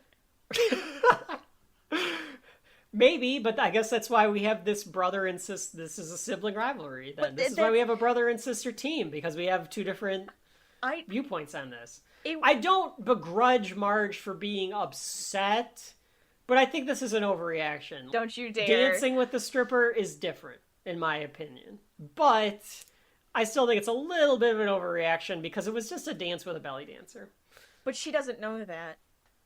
But she just tosses him out. She doesn't know what happened, so she is having a slight overreaction that way. However, I think I would be kind of upset. I would be mad, one, he lied. Two, there's a goddamn picture of you with a possible stripper that you were very close to. You're very close to that other woman. His gut was close to that woman. But it's one of those things. I don't know how I would react in that situation. I'd be mad. I would be very angry. But I don't think I would totally kick him out of the house. Yeah, your husband, if you're listening to this, watch out. But we've talked about that. It's one of those things. It depends on the couple. I think it depends on the people. It depends on the couple. You kind of have to have that discussion as well. Sure. Obviously, we're I married. don't know why I keep confusing everybody. We had those things. We had a bachelorette party. Yeah. There weren't strippers at those parties. Homer gets kicked out, and I do like when Homer's like, would a hotel be okay? Because, where am I going to stay? Right. And she's like, stay in the filth you made. And he's like, would a hotel be fine? He's still looking for permission. Well, how about a hotel? But he goes to Moe's, and Barney's there, and Barney's like, no, you can stay at my house. And we get a little taste of Barney's life, because Barney is at this filthy apartment. Yep. It's gross. Just this hellhole, this gross thing. He burps. It's not quite there yet still. First, Homer points out, you see that little light? That's my house. And Barney, of course, calls Marge and is like, why don't you turn off the porch light? Homer's not made of money, which is hilarious, because Barney's, so stupid. Yeah. Homer tries to grab the phone and be like, no. And Marge, hangs up on him. Right. Because he's still pissed. Barney invites Homer to go to a party with him, because these kind of apartments are great for singles like me. And I know I'm not doing a good Barney either, but Homer is upset with the fact that he's upset his wife. So he is like, I'm just going to go to bed. And he just goes to bed upset and sad. So again, very much like Life on the Fast Lane, Homer is sad because he's upset Marge. But I will get why I think this is elevated above the other episode with this next act. So the next morning, Lisa whispers to Bart, she wonders when Dad is going to come home, and Marge just kind of gives a look. I thought it was supposed to be more of does Marge think she kind of is doing wrong by the kids by kicking him out of the house? Maybe, but that's a possibility. That's what she's thinking. And Mr. Burns confronts Homer about the picture at work. So now he's going to get it. Now he's in trouble. He tells him he doesn't want any of his staff offending women, and this is going to be offensive to women, so this could be a problem. And he makes Smithers leave the room because he's going to let Homer have it. Right. And he doesn't want Smithers to see. But the actual reason, he actually reveals that he struggles getting women, and he wants to know Homer's secret. It's so weird. And Everybody was a belly does. dancer. She was doing her job. She'll dance with anybody. That's what her Yeah, job is. she was doing her job. It's like when a waitress or a waiter flirts with you. She's doing her job. Yeah, or like they're somebody's probably like not even flirting. They're just being nice. yeah, they're being friendly, and it's somebody like taking it, thinking Like, that it's oh, like they flirting. like me. Yeah. Yeah. Or in the case of what we talked about, like a stripper talking somebody up at a strip club, like they're doing their That's job. what they're supposed like, to do. They make you feel good, you pay them. Right. But it is funny that everyone thinks that Homer's just like this swinging party dude. It's weird. Because of this picture. But maybe that is a little bit of meme culture, because like nowadays a meme takes on a life of its own and they think like that's that person's identity now. That's true. Like, you know, whatever it is, like name your I can't think of a good example. Yeah, like all I can think of is I don't know. I can't think of one that would but be like good. celebrities, if they're like spotted Or with Bernie somebody Sanders with his mittens. The one I was thinking of is like of a celebrity getting caught by paparazzi with like somebody from the opposite sex, and then they get caught with somebody else, and the TMZs of the world will be like, oh, we're sleeping around. No, not necessarily. First of all, it's none of your goddamn business. Right. Second of all, not necessarily. And third of all, who cares? But if you're like somebody that could have different boyfriends or go out on dates or something like that, now suddenly you're a meme to that kind of thing. I don't know. I can't think of a good example, but they think that Homer's this party dude. It's like Leo. I'll do a male and I'll do a female example. But it's like Leonardo DiCaprio. Because, like, they spot him on the beach with, like, different 20-year-olds all the goddamn time. And it's like old Taylor Swift, where it was like, who's she dating now? And it's like that. Those were, like, the memes of the time. You would have thought that those two are, like, players, right? Mm-hmm. I don't know why people think Homer's a player. I really don't. I don't, because it's just a belly dancer. You can see the money in her waistband. Yeah. But Homer realizes he has to placate to Mr. Burns to kind of get out of this situation, so he gives him some advice. And this is the first instance of Mr. Burns forgetting Homer, because he's like, I won't forget this, Simpson. Like, he's gonna, giving him good advice or whatever. So Homer decides to enter the house, and he whispers to the kids, and they all come and hug him, which I thought was kind of nice. It's sweet. He's like, how's mom? And they're like, pretty mad. So like... He decides to go into the kitchen, and Marge is still mad, so she won't talk to him, she won't look at him. And Homer grabs a glass of milk, he's like, look, I'm using a glass, I'm not drinking right out of the cart. He's like doing stupid little stuff to like try to beg. Mm-hmm. Right. Like he still doesn't get it. And Marge says that she's not mad because he did it. She's mad that he set a bad example for Bart. Yeah. Because... it's like the women are objects example. Yes. And she wants him to take Bart with him to find Princess Cashmere and apologize to Princess Cashmere for making him into an object, for objectifying her. So we get a montage here of the joke, I think, is like that Princess Cashmere has a different name at every single different place of work she goes, like every different all the different clubs. Oh yeah. But they can't find her. But there's a montage of Homer taking Bart with to try to find her, and I think you can see like she is like a stripper, because like some of the places they go to, they're definitely stripping. So, well, I think the joke is more like Homer's trying to like teach Bart a lesson about this, and he keeps like seeing the different like ways of objectifying women. Yeah, exactly. Like he sees like every different type of way. Yep. And I do love at one point Homer tells the guy like, I'm trying to teach my son a lesson about treating women like objects. And the guy goes, oh, that's a good idea. Like, it's almost like he thinks it's a good idea to treat women like objects. Like, that's the lesson because of the way Homer phrases it. Yeah. So some of the places that they go to, the name of the clubs, Florence of Arabia, which is just a Lawrence of Arabia spoof. Mm-hmm. Girl-esque, which I think is a play on burlesque. It must be. But it's like odd that they just changed the name to Girl-esque. Well, like nowadays it would almost be like a drag queen show or something, like Girl-esque. I don't know. I don't know. Because like it's like kind of girly. I don't know. Girl-esque.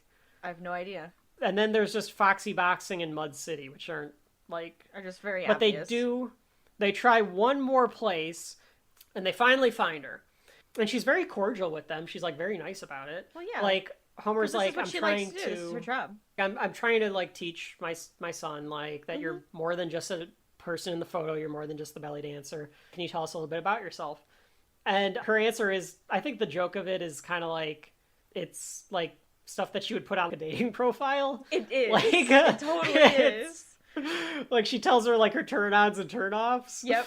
But yeah, this place is called the Sapphire Lounge. So it's like a little more of like a upscale-y, we're putting on a show like a with club like type thing. Showgirls, and there's dancing, and there's like a Right. lounge singer. So she's trying to get on stage for her performance. So she gets in place, and she she's gives in a like a little cage. spiel. Yes, and and Homer's like, "Oh yeah, thank you very much, thank you for your time," and turns to leave, but doesn't realize that he's in the cage with her because of how they were standing. She freaks out because she's like, "My boss is gonna kill me," so she steps on his hands to like get him to off make the him let cage, and go, he falls yeah. onto the stage during the middle of this number, and the crowd recognizes him. And at first, the singer is like, "Get off the stage, you fatso!" Like, Right. And the crowd recognizes him and is like, "Oh my god, it's the guy from that thing!" And so the guy starts doing the song, and like Homer starts dancing with And singing. the girls and singing. I do love the little beat that he has to take because he doesn't realize like he's supposed to finish off the line. Right. But he realizes he's doing like a chorus line, he's doing like a kick line with the, like with a can almost. the dancers. And like he sees Bart on the side, and Bart's like getting a kick out of it. And he realizes this is exactly the message he didn't want to send to Right. Bart. So he stops the music, He gives a little speech about how we should treat women fairly. And Which for respectfully. 1990, it's probably a radical idea. It's probably a radical idea if you do it now, but I don't think it's a radical idea now.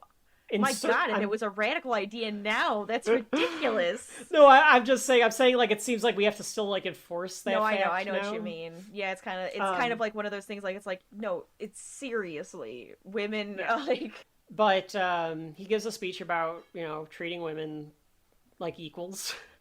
It just sounds weird to say that. Like you have to Like give we a actually speech have about to that. talk about this. Isn't it just the way life is? But he does, and Marge shows up at this place because, and it makes sense because he calls Marge to say like we're gonna try one last place. We can't find her, Right. but we're gonna try this last place. So it makes sense for Marge to show up. Wait a minute! Wait a minute! Stop the music! Quiet, please! I have something to say! Quiet! You with the hair, down in front. Oh no, he's sunk even lower. I have something to say to all the sons out there. To all the boys, to all the men, to all of us. It's about women. And how they are not mere objects with curves that make us crazy. No.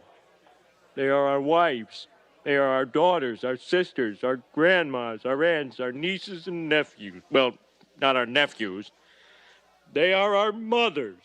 And you know something, folks? As ridiculous as this sounds, I would rather feel the sweet breath of my beautiful wife on the back of my neck as I sleep than stuff dollar bills into some stranger's G-string.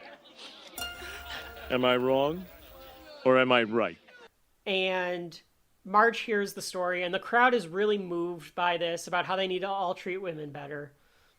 And Because it's like Marge your and wives, your Homer- mother, your sisters, Yeah. your daughters. yeah, another Homer advice, another piece of Homer advice.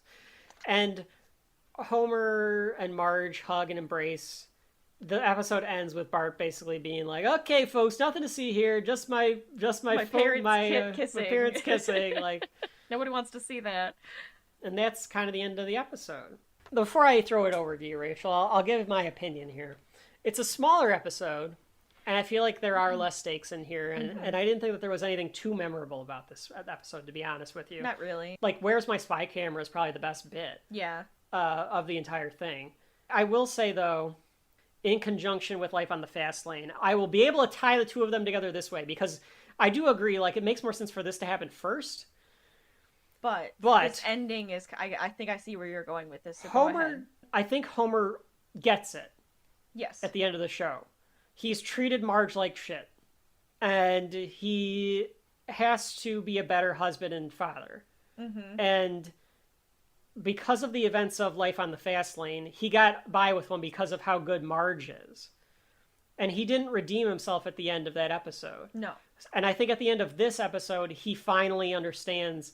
And it's kind of it's an episode arc for Marge in Life on the Fast Lane, but it's an episode arc for Homer because by the end of this episode, he realizes like, no, I have been bad. Right. This has been bad. So I can see where this episode comes after Life on the Fast Lane because he kind of gets it now. Now, in future episodes, he does stupid shit again, and Marge tries to leave him again. But at least for this little piece of season 1, it kind of fits. Yeah.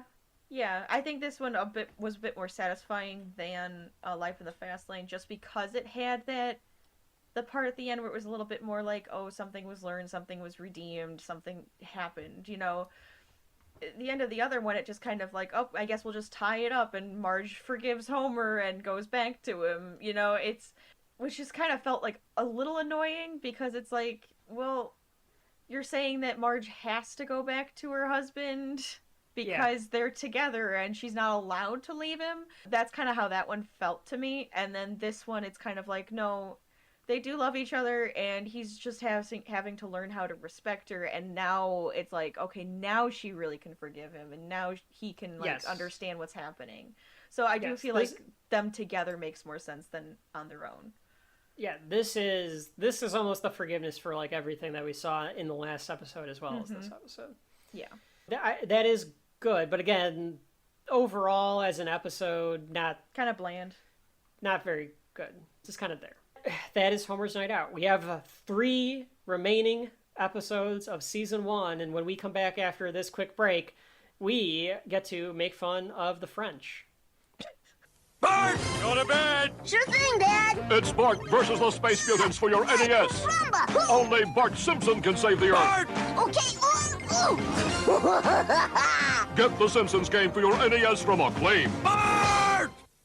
This just in, tensions continue to mount between Springfield and France over Mayor Quimby's now famous frog's legs joke. The French president has threatened swift and massive retaliation if he doesn't receive an immediate apology. Stupid frogs. We now go live to City Hall for Mayor Quimby's response. I stand by my ethnic slur. Do your worst, you filthy, pretentious savages! Sacre bleu! We will show the stupid Americans who look like the frog, eh? Look what I brought out. Oh boy. It's my complete guide to The Simpsons. Oh, there you go. And before we should have been looking at this the whole damn time. Well, I knew I had it. I didn't know where I had it. Oh, okay. And it was back in the closet. Yeah. The thing is, the only thing it has, each page is a different episode. And then each page highlights a different character. And then show highlights stuff you may have missed, which I'll look at the stuff you may have missed because maybe that's special. And then a bunch of quotes and the chalkboard gag. Right. The thing about it is, I read this cover to cover all the time as a kid. Right. And now, thanks to the internet, it's basically obsolete. Thanks to the internet. I mean, that's kind of true, but at the same time, now it's on your shelf, and it's still there. You have it. You own it. There. Right? That is our whole purpose. That's why... It is our whole porpoise. That's yeah, true. Exactly. The whole porpoise. Not just part of the porpoise. The whole damn thing. So today, or now... No. Well, this is just the next one. This is the next one. This is the next one. Well, I'll not to let all the listeners know how the sausage gets made. You don't have to. For everyone listening at home, it's been 30 seconds of break for you. We've recorded this season of The Simpsons over the course of at least 5 or 6 different recordings. Are you sure? We haven't just been sitting here for like 40 hours trying to record this? Yes, that's how we're doing this. But because we're Joe Schmoes, we're real life people. Yeah, that's right. We're doing it this way. That's exactly right. So our next episode, we get to make fun of the French and child abuse. That's where we're at. Doesn't that sound fun, 1. guys? Will that get us canceled? I have no idea. Let's find out. I'm waiting. Oh, français. And it starts. We'll get to that one, like 2035-ish. Yeah, eventually, but we can at least do it now. If you're coming back to this episode and you just listened to Trilogy of Air, this is the first time we've done the off-Francais joke. Because I'm sure we've done it at least a dozen times. Oh, I bet. I anticipate this, absolutely. So this is The Crepes of Wrath, debuted on April 15th, 1990, written by George Meyer, Sam Simon, John Swartzwelder, and John Vitti. I don't know why this has 4 writers, but it does. That's a lot of writers. It's just that sophisticated of a show, an episode. Do you think that one of them knew how to speak French? And that's why they're on that list? So I listened to the episode with the commentary. Okay. And I can tell you that the French is real. Well, yeah. French. It's real French. Yes. It's real Albanian. Oh, interesting. I don't know if any of them actually knew French or knew Albanian. Okay. But I do know from the commentary that they had to look up how to translate it and stuff. That makes sense. Like that. Because, I mean, you gotta remember, they're making this show in 1988, 1989. The internet is in its infancy. Right. So they're looking at this through, like, books and shit. Exactly. Or, like, and calling people. Like, actually calling people on the phone to talk to them. I don't know why there were 4 writers, though. They never mentioned on the commentary why there were 4 writers. Guess it doesn't matter. It just does. It's also well, maybe this is telling why there were 4 writers, because it's directed by Wes Archer and Milton Gray. Wes Archer, I think we've probably mentioned, I'm sure he was a director on one of these previous episodes as well. And, yeah, The Call of the Simpsons was the last episode that he directed. And Milton Gray was a director that me being the nerd that I am when I was a kid, and I would watch all of the episodes first, and then I would watch all the episodes with the commentary on. Mm-hmm. We would do that with movies, too. Yes, I would. Our good friend and my college roommate would say that I would get more value out of any DVD than anyone, because I would listen to the commentary and watch all the behind-the-scenes shit, and I don't have time for any of that anymore. It's kind of like a DVD completionist, if you will. Yeah. If you're going to go on those side quests, you got to watch it all. Exactly. But this Milton Gray guy I had never heard of. And I think he's there's a couple of directors that just did not pan out that The Simpsons had. Mm-hmm. I'm assuming that means that this was an episode that was written by maybe one of those guys, 2 of those guys, started to be directed on by Milton Gray, and then it wasn't working, so then it got rewritten, and then it got sent to Wes Archer, and now here we are. Mm-hmm. Hard to say. But this is the episode where Bart goes to France. That's pretty much Yeah, that sums it up. That pretty much sums it up. I mean, we have like... So, Rachel, what did you think about that episode? Foreign exchange kids and whatnot, right? That's exactly what happens. It's an interesting episode. There's parts of it that I kind of like and I remember, and then there's other parts that I'm just like, oh, okay. I have not watched these episodes in a decade at least, and watching it now is, yes, it's interesting. Well, we'll get into it. Yeah, it's interesting. It's interesting. This one was like, what the hell are they doing? Yep. Just a little. I did pull out this guide to America's Favorite Family.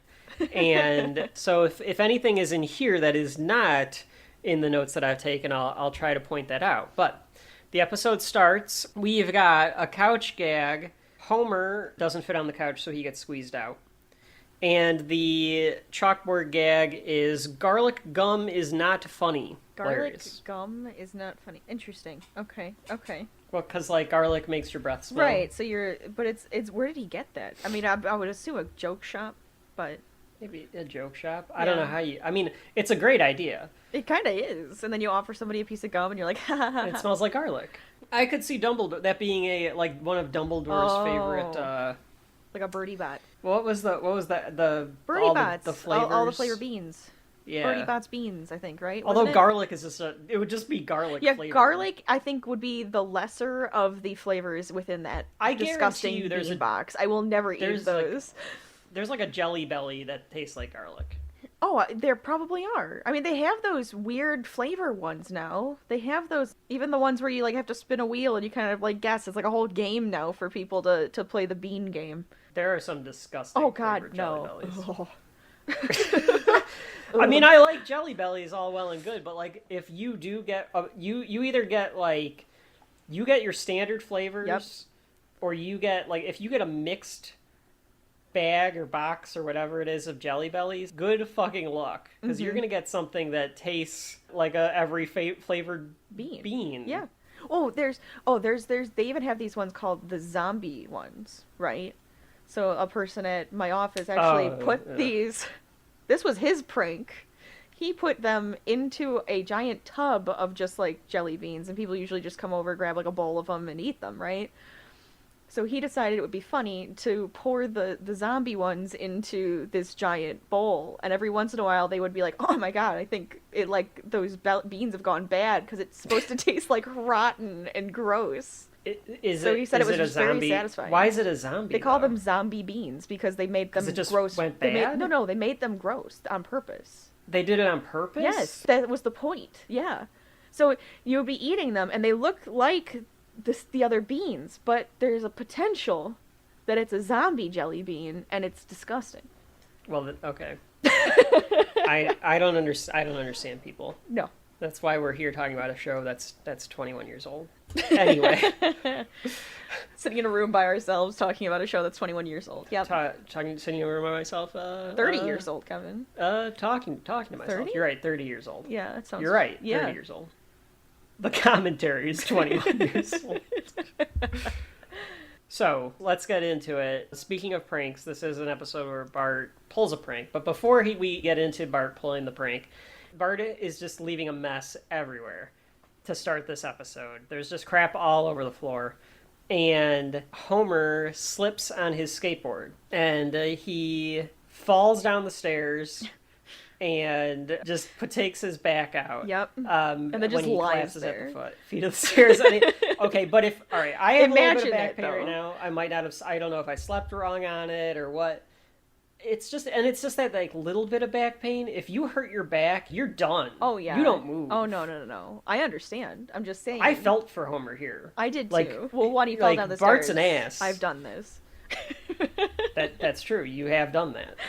So the humorous part of this is that he brings along Bart's crusty doll, and Bart's crusty doll goes off, like the string goes off or something like that. Yeah, it gets pulled and it just somehow. keeps saying, "You're my best friend," over and over and over and over. So it's driving Homer crazy. And Santa's little helper comes by and he's like, "Boy, go get help." And he just licks him. And then lays down next to him. He takes a nap next to him. Yeah. And then at the same time, Maggie and Snowball come over and take a nap next to him too. Because they think, Homer's we're just laying there. here at the bottom of the steps. That's fine. Yeah, like they're used to Homer taking a nap, and they're like, "Oh, we're all gonna take a nap together." It's a nice little Which afternoon. is actually kind of cute, but It's poor kinda Homer. But I do love that time passes and the doll is just going like, "You're my best Yep, friend." it's getting worn out real quick. Jeez Louise, look at this mess. I told that boy 1 billion times to pick up his jug. I like to play with you. I like to play with you. There goes my back I again. like to play with you. I like to play with you. I like to play with you. I like to play with you. Get help, boy. I like to play with you. I like to play with you. I like to play with you. I like to play with you. Oh, Maggie, my poor back.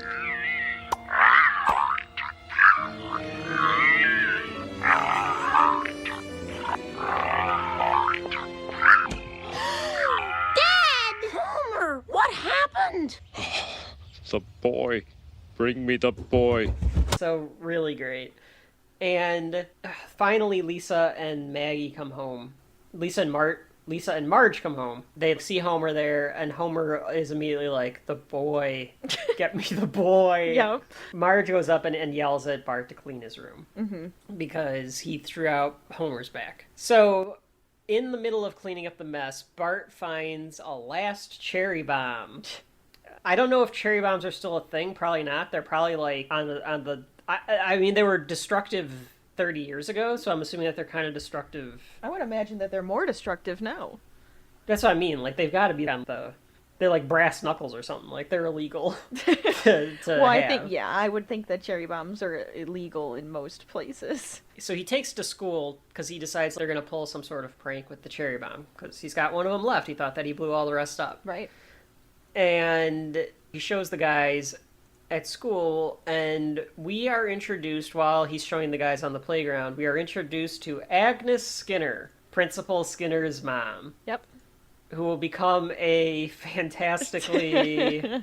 I don't even know how to describe her. Just bitter, old, cranky woman. Yep, definitely. Who just thinks that Seymour is just like a spineless nothing. Yeah, like she kind of like bullies a her spineless son. little failure, I think, kind of thing.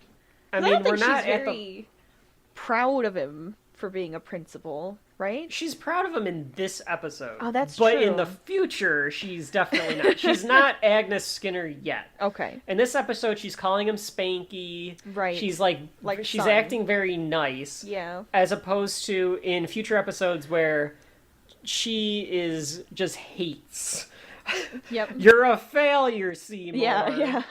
Just horrible. Exactly. And she's played by Tress MacNeille, who is one of their great voice actors, who goes on to do a bunch of other stuff for them as well. Does stuff for them on Futurama and Disenchantment and things like that. So anyway, Seymour is giving his mom like a little tour of the school, and it takes them to this point where they find Bart and Milhouse and company, Richard and Lewis, and Agnes says, "Oh, how come you never introduced me to like any of your students?"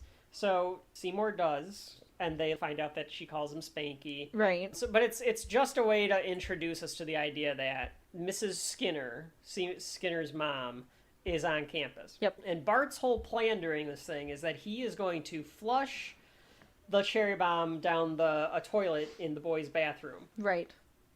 Because why not? What else are you going to do with it? I don't know. It seems like, to go back to a previous episode on the season, it seems like something that Alan Abernathy did should have got kicked out of his school. True. I think that's what he did. No. He destroyed No, he put a smoke bomb in the teacher's lounge. Oh, okay.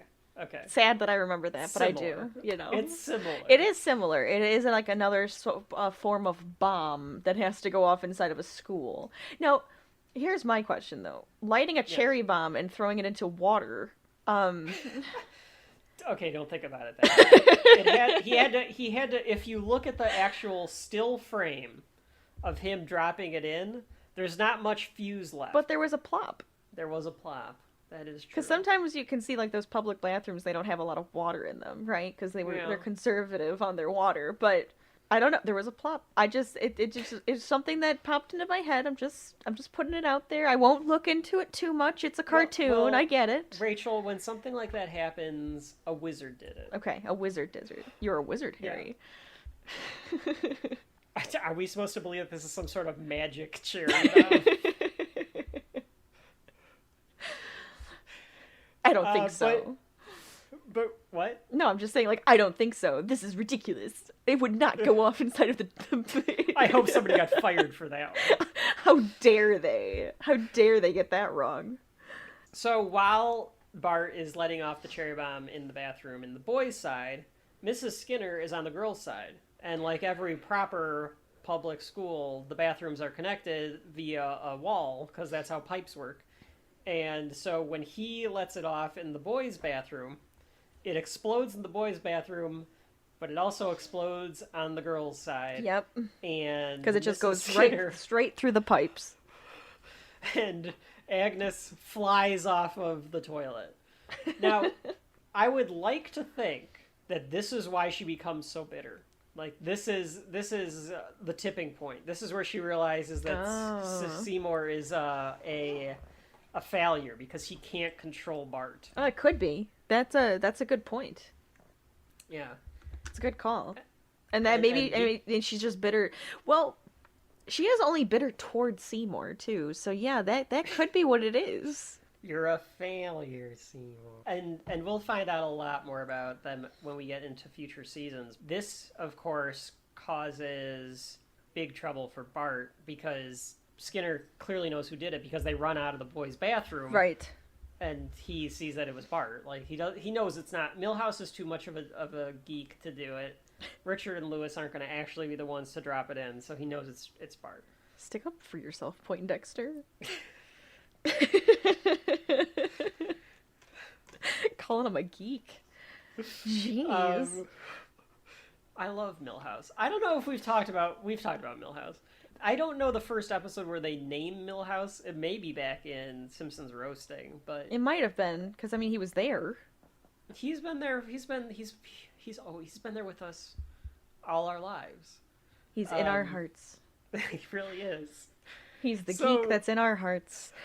Meanwhile, Homer is obnoxious at home about his injury. He's really playing it up. He's making Marge do a lot of stuff for him. He is asking her to make a grilled cheese sandwich with some wieners from the can. Canned I think wieners. He means like cocktail wieners. I would imagine, yes. But I mean, a grilled cheese sounds pretty good. Like if you cook I do love grilled cheese, yeah. It's great. Yeah. I don't know about pairing it with cocktail weenies and I mean, it's kind of like making it like an adult grilled cheese where you put some bacon on it or you put like some ham and cheese and grill that up. I mean, it's kind of like that, but then it's like a big thick hot dog, so I would assume that you'd have to like slice it up or something, right? Oh, you're thinking he's putting the weenies on the grilled cheese? Yes. That's like something that like you'd get at like a Gordon Ramsay restaurant. It would cost you like $35. Probably. Like, we put this sausage on this grilled cheese, so now it's like a premium grilled cheese sandwich. Like a hot dog melt? A hot dog melt. Yeah, Very good. yeah. We're copywriting that. So that goes under a hot dog melt goes under us. That is It's just a shelf it's just a life cheese dog, but we're rebranding it because we grill it. Yeah, it's on bread, not in like a Not in a a bun. bun. Exactly. Yeah, a bun is the word that you're looking for. Thanks. But he's being obnoxious and he's kind of doing a Cartman because he's like, Marge, get the door. Like you can see, ma'am. Like it's straight out of the Cartman playbook. Absolutely. Because Skinner has come over to tell him what Bart's done, and he's explaining to Marge and Homer that this transcends detention or suspension or expulsion. I mean, he's pissed. The guy blew up his mom. Right. So wow. He suggests deportation. He wants to send Bart away. He wants to send him overseas. He wants to get him out of his hands and send him to France. At first, Homer is slightly skeptical because he's like, well, wait a minute. How do we know that there's not some French principal that's pulling the same trick and they're going to get like some no good Nick from France? Yeah, because this is like, it's a foreign exchange program. Yes. Yeah, it's basically it's not just sending him away to like a boarding school. You're right, I should explain. Like Skinner explains that it's a way to like, because he's like, well, how much is this going to cost if we're sending him to France? Exactly. And he explains that it's not going to cost them anything because in exchange to sending Bart, they'll get a student in a foreign exchange program to stay with them. They first kind of are like, well, Bart doesn't know French. And Skinner's like, well, a good student or a normal student, like being surrounded by the language over a period of time will pick it up. Right. And they said, well, what about Bart? And then he's like, well, he'll figure out enough to get by. So, poor Bart. They're all very realistic about Bart's intelligence. It's true. And then they don't sugarcoat it. But then Homer brings up this point, and Skinner says that they wouldn't be getting a French student, they'd be getting an Albanian student. And on the commentary, they said they picked Albania because they were trying to find a country that wasn't well known. Okay. To audiences, like a foreign country, and they're all fans of John Belushi, and the Belushis are Albanian. Interesting. So they picked Albania. All right. Yeah, cool. It's random. One of my coworkers is Albanian, so I know nothing about Albania other than the fact that he's Albanian. So when you talk to him, and it's like, what I've learned from The Simpsons. He tells them they'll be getting an Albanian. Homer says all white with the pink eyes because he's thinking of albino, and it's actually Albanian. Right. And they decide to ask Bart if it's okay. Marge doesn't want to just make Bart do this if he doesn't want to because she's concerned about him. This is a weird line from Bart. I don't know if you remember this line, Rachel, because it's such a throwaway line, and I don't really understand why it's even there. Okay. But he's looking at his pet frog in his room, and all he does is say, the life of a frog, that's the life for me, before Marge comes up and asks him. I don't know if that's a French joke. Frog legs? Because, like, you know, the French are frogs. Well, like frog legs. Is there a French or frogs thing? I don't think I know that. I know, like, the cuisine. That's a very French cuisine. There's another French joke coming down the pipe about... Remember, there's not just the en français. Yeah. There's the one about them being bullfrogs and they all laugh. Oh, yeah. So... Okay, I don't think I've ever picked up on that. But I think because of the frog legs, I think, like, the French or froggy is a thing. So I didn't know if, like, that's supposed to be, like, a tie-in with the French thing, or if it's just a weird one-off line. So anyways. Yeah, so anyway. Bart is excited. He's ready to go to France, because he gets to go on a plane, which as a kid is... I could see Bart being excited to go on a plane. Sure. Especially if you don't ever really get to. Yeah, if you're not going on a lot of vacations or anything like that, or you don't travel for work, like going on a plane could be an exciting adventure. I doubt we're ever excited about being on a plane. I don't think I was ever excited. I just like sitting in the window seat. I didn't enjoy thrill rides until I was like 20 years old. This is also very true. It was very difficult to get you on a roller coaster. And now we'll be doing episodes exclusively on roller coasters. All right, we're gonna cut right here. No. All right, we'll pick up The Simpsons later. Let's get into the Revenge of the Mummy ride. One of Kevin's first roller coasters. It's a hell of a ride. Anyway, if you are listening to this on a plane, make sure that you are on airplane mode. You can still listen to us while you're on airplane mode. Download this onto your device. Yeah, it shouldn't be too big. Don't just stream it. Yeah, it's not that big. It's only 4 hours long. What the fuck's the matter with you? This is a great way. We are built for working class people that are working through the day. Yeah. And we are built for travelers because you get on a plane or you're on a road trip or you're traveling somewhere, you just pop this sucker in, listen to us. By the time we're done, you're there. Yeah. You that time just flew by. So anyway. Look, God, this is why we're 4 hours long. Yes, it is. Absolutely. I'm keeping it all in. So we cut to a scene where they're at the airport and they are dropping off Bart, and Lisa is jealous that Bart gets to go. Right. Because, I mean, she's like, I'm the good student. This is an indictment on the system. It really is, because Lisa is the good student. Yes. She is the one that deserves to go to a foreign country and represent Springfield. Yes. But she doesn't get anything because she's the good student. Pretty much. It's very, I'll say this word again probably on the next episode of The Simpsons, but it is kind of like that meritocracy, that Randian thing of like how the exceptional get pushed back. Because they're trying to bring up the unexceptional type of thing. Yeah. Which I don't think that's what The Simpsons are going for, but you could see it in that light. You could, yeah. Yeah. So they come up and they ask him, like, who's going to France? And Bart says, I am. And they just pick him up and toss him onto the plane like he's another piece of luggage. I think that's the joke that you're getting, because like it's like almost like a heave, like they're heaving like a bag. Yeah, exactly. And then they cut to Albania's airport, and Albania is getting, we're seeing Adil and his family, and Adil is leaving and he's saying goodbye, and this is all in Albanian. They don't give you subtitles though to let you know what he's saying. Right. But apparently it is authentic, at least according to the commentary. They said Sam Simon told them, no, make it as authentic as you can, like, because that's above him. His thought was, whatever you think a regular show would do, or a regular cartoon would do, you take it one step beyond that. Sure. So a regular cartoon would just have gibberish. You have to actually go get the real thing. Yes. But he salutes and he's on his way.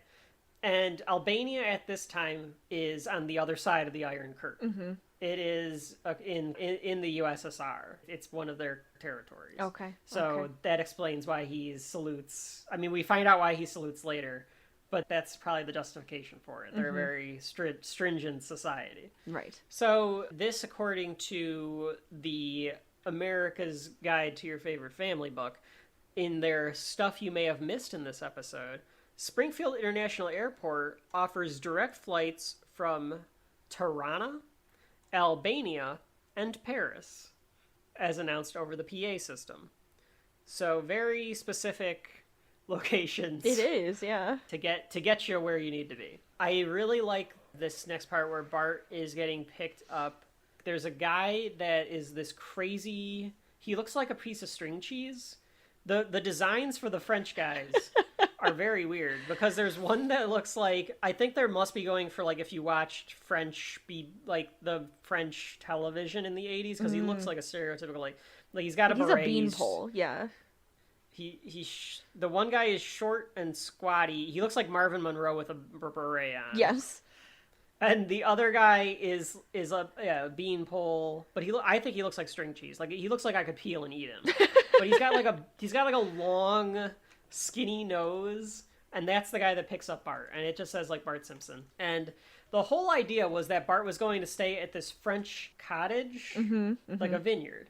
Right. So they go on their way, and they're in this like French Vespa-y motorcycle type thing. Bart's in a sidecar. Sidecars and roller coasters. There you go. It all fits. Yeah. add that to the add Hagrid's. Oh yes. Oh, that's a good idea. Actually, that's a main event. Oof. Bart gets picked up, and they drive through all these different French paintings. And I wanted to point out what those French paintings were, because I have no idea what... I recognized the one, but they're all like different references to different like famous French paintings. So they are... I'm going to butcher all these names. I'll help. Okay, so it's Bassin aux Nymphes by Claude Monet. Okay, yeah, you can screw up the titles. That's fine. Whatever. Oh, okay. I know these. I'd have to see the titles to probably say them properly. Champ de Blé au Corbu by Vincent Van Gogh. Maybe send me the names. Send me a screenshot so I can say them.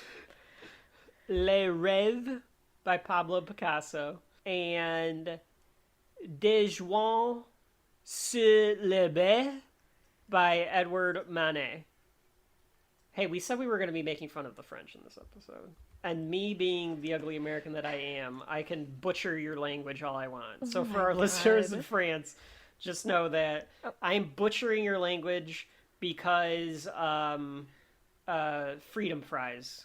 So there. I don't know. The French haven't done anything bad in decades. Yeah, they don't know if they've really done anything. They don't like Americans.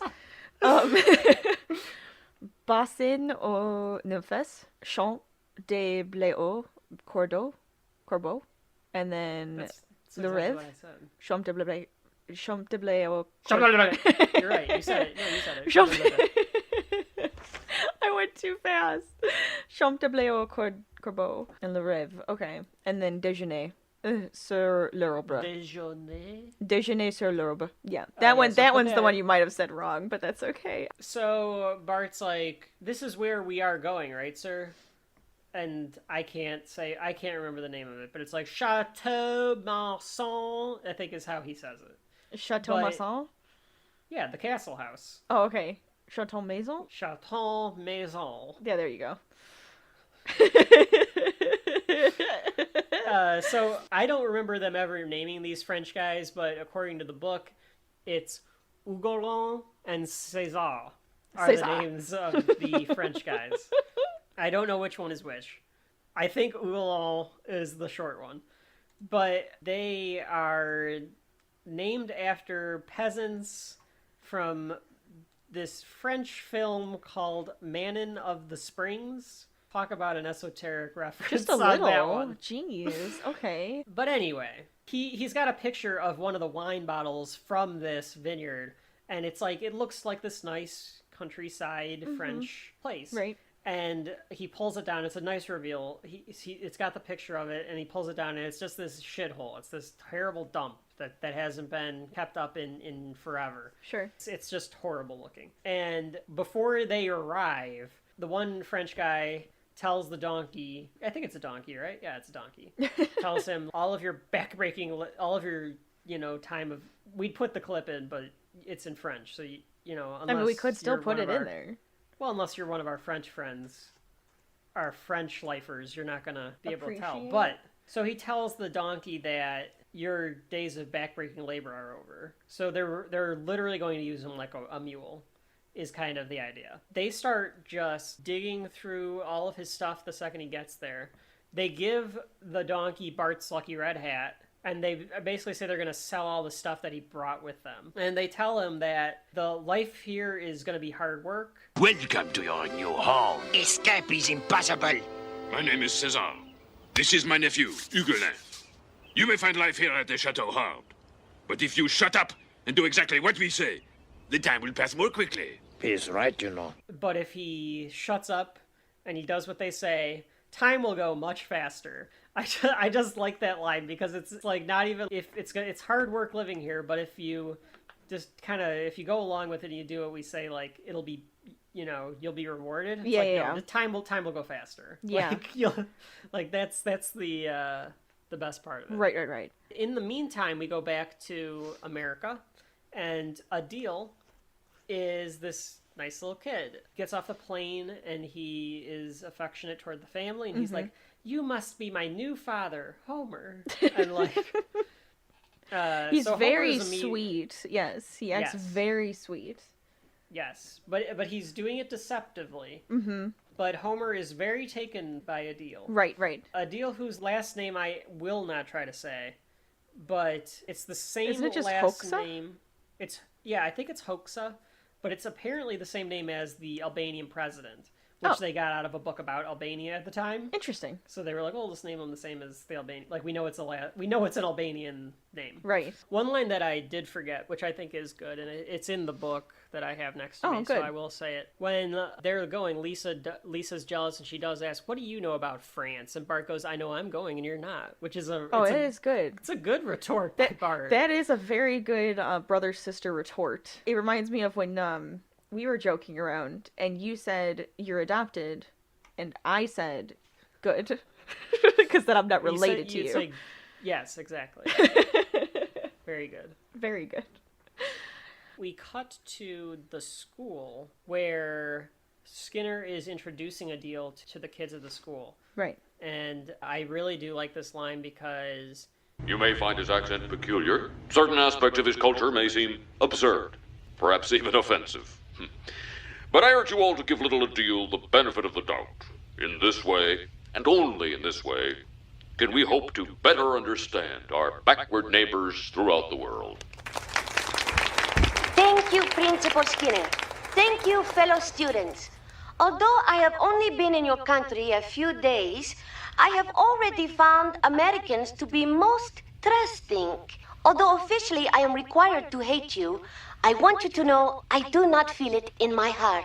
So it's just putting down this idea that, like, yes, his culture is backwards and stupid because we know best. Well, of course, that's America's way. That's right. That's right. And if anyone in America knows best, it's Shelf Life. Keep that in mind. So the line after that, though, is great because it's Adil saying, although officially I am required to hate you, I do not feel it in my heart. It's just... if I ever get to give a speech to the general public, I think I might have to throw that line It's in a there. great line. It is Just a great like, line. although officially I am required to hate you. Like, I don't know what in what context that could be, but just very good. So then later on we see Adil getting along, how he's interacting with the family, and Adil and Lisa are getting into a debate about the oppression of capitalism versus the land of opportunity, which has Adil saying 5% of the people own 95% of the wealth. It's worse now. And Lisa saying that she's standing up for a country that allows you to think and say and do whatever you want, which of course is also true. And Homer kind of points that out, that, well, you're both right. You're both right. So and but good I on do you, love Homer, that. for actually knowing that. Well, that's kind of the joke, is that, and I don't know if the idea is that with Bart out of the way, Homer's getting smarter, or if it's one of those things like the future running gag about how Homer loves trivia about the Supreme Court justices, because he's kind of like, maybe Adil's right about the capitalism being of the oppressed, and maybe Lisa's right about it being, Yeah. So it's weird that he kind of followed their debate, conversation. Mm-hmm. but I think that's the joke. That's the joke. But Adil even does the dishes, and Homer's like, man, I used to think that we were a horrible family, and it was all of our fault, but it was actually Bart's fault, is kind of what he's getting at. And Lisa is disgusted by this, because she's just like, how like easy Homer is kind of like giving up on the idea that like, oh, Bart is the reason that we were always kind of like fighting with each other. Right. Yeah, he's pretty much blaming all of their miseries on Bart at this point. Yes. Right. And so she's mad at him, and Marge calls him like, you can't, like, what are you doing? Mm-hmm. Meanwhile, Bart is given a turnip for dinner. Oh, poor Bart. His clothes are becoming more ragged. Yep. Well, because they did sell his suitcase. They sold his suitcase and all of the stuff that he brought, yeah. So he has one pair of clothes for 3 months. Mm-hmm. And you cannot sleep there. That is Maurice's bale of hay. You can sleep on the corner. So they tell him they tell him that he's going to sleep on this bale of hay, and the donkey goes and sleeps on it. So they're like, well, the floor is good enough for you. Yep. This, I wrote down, this is some crazy child abuse. Oh, it really is. Show. Oh, truly. It is. And because it's in cartoon form, it doesn't feel as bad, but man, if you really think about it, that is child abuse. Yeah, he's getting abused. And I don't know, I assume, I just don't, watching this in the past, I never got that impression of like, oh, this is really bad. But now I'm like, this is awful. Oh, yeah. Which I guess just comes with more like context of thinking about what's going on here. Exactly. But, like, he's being abused, and it gets worse. So Adil tells Homer, Papa Homer, Dad. I think he calls him Dad. I think Papa Homer is Pepe from a future episode. I don't know. It might be both. I don't remember it now. I think Adil is just Dad. Yeah. But he asks Homer or is to it take father? him to... Don't think he that calls sounds. I don't know. It just sounds more formal for him to say. Anyways, I'm sorry. Go ahead. We'll find out later. It doesn't matter. But he asks Homer to go to the nuclear power plant. Mm-hmm. So Homer takes him there. And when Homer tells him that we can go, he does what I think is our first excellent. He even does it with, I'm doing the hand motion, and none of you can see it at home. But he does like the hand, like, excellent. Yes, where the fingertips touch. Yes. So I think that's our first one. So not Mr. Burns doesn't get the first one. Adil it starts with Adil. So is Adil like even more evil than Mr. Burns? That's the question now. Well, what we learn. Well, he's doing what he needs to do for his country. For Queen and country.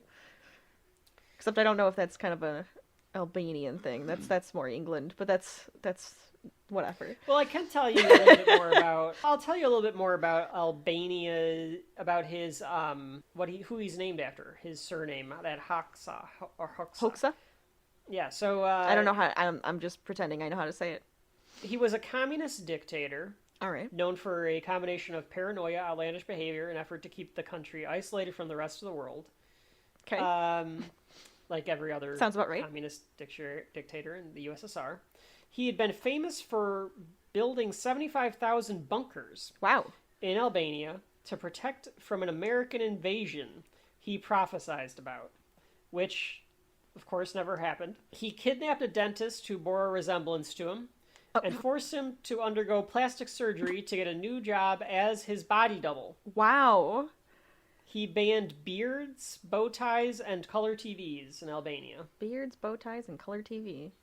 Well, all things that are very Western, of course. Oh, okay. That's from the wiki. I had heard from my coworker about the bunker thing before. So, Adil might not be evil, but Enver Hoxha, well, borderline typical communist dictator. Yeah, you know. Typical dictator. Yeah. So, anyway, a little bit of fun fact there. If we have any listeners from Albania, send in your thoughts about, absolutely. about the bunkers. I'm Let us know curious. if they've turned them into anything. Oh, Those could be some pretty sweet, like, pop-up bars or, like... Wow. things now. I don't know. I'm very curious, actually, about it. To kind of learn more. Back at the Chateau Masson, Bart is asked... He's first taught how to peel a grape off a vine. Mm-hmm. You take it with your fingers. This is very necessary to talk about. You take it with your fingers, like you're going to pinch them. You squeeze it, and then you peel, and then you drop it in the bucket. And then he asks Bart to try, and Bart does it in like a second, because it's literally just peeling a grape off you're the vine. Plucking one off the vine, yes. Yeah, and he's like, okay, great, now do that 1,000,000 times. Because he has to do it for the entire vineyard. Yep. And it looks like the two French guys are not doing any work. They're making Bart do all of the work. So while Bart is going along, and keep in mind he's being fed turnips, he decides to take a grape off the vine and eat it himself. Mm-hmm. And they punish him for this. They slap him in the back of the head, and they're like, you ungrateful swine, we give you shelter, we give you food. Right. Just some more lovely child abuse. Child abuse, yeah. At the plant, Homer is teaching a deal about American choice, and it brought a tear to my patriotic eye, because he's showing them that we have the option of glazed, strawberry-filled, and frosted donuts. And that, my friends... is America. That is America. That is... Don't laugh at that, Rachel. I'm not laughing. Nothing. That's the true essence of America. That's first of all, that's diversity. That's freedom of choice, freedom of expression, and by God, that is the American way. It is a very creative metaphor. If we can learn anything, a box of a dozen donuts picked at random, that's America. Beautiful. So Adil's not as impressed with the box of donuts as I was, but he does ask Homer if they can go look at the plutonium isolation chamber, and he starts taking pictures around the plant. And... Oh, it's really cute that Homer does this, though. Oh, you like that? So tell what Homer does. Well, so Adil is taking pictures because little spy camera taking pictures, trying to get all the information about the nuclear plant, and Homer thinks, oh, we're gonna take pictures together. So he even gets in the picture and is jumping in here I am, and then I thought it was just kind of a cute thing that Homer would do.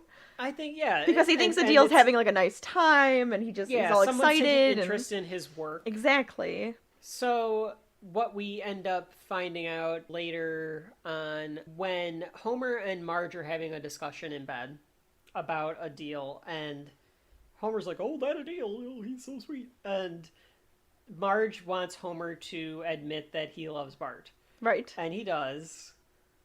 Reluctantly, right? But then Homer or Marge basically says yes, Adil's very sweet. He is a nice kid. Homer has put up a picture of Adil in their bedroom.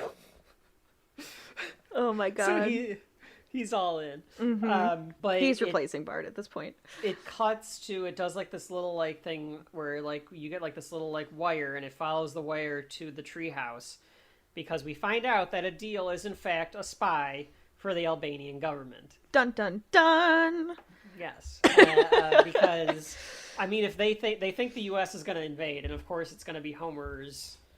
Little Springfield nuclear power plant that's gonna start it all. Mr. Burns might have some connections. Although I would think that he would be selling plutonium to the Albanians. Yeah, I have a feeling it would be more of that black market stuff happening there than the opposite. And we find he's sending these pictures that he took to the Albanian government. We find out his nickname is Sparrow.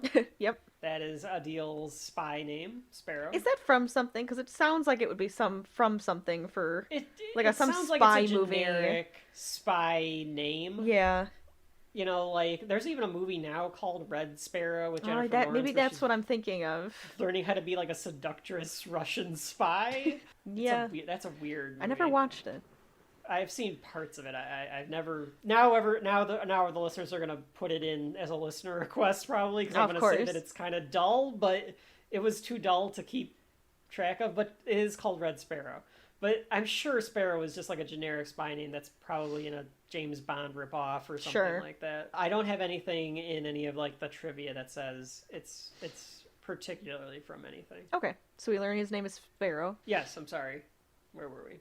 So anyway, At this point, Bart is coughing. He's sick. It's like wet and bad, and he gets this letter from Marge that like asks him why he hasn't written. Like maybe you're just having too much fun.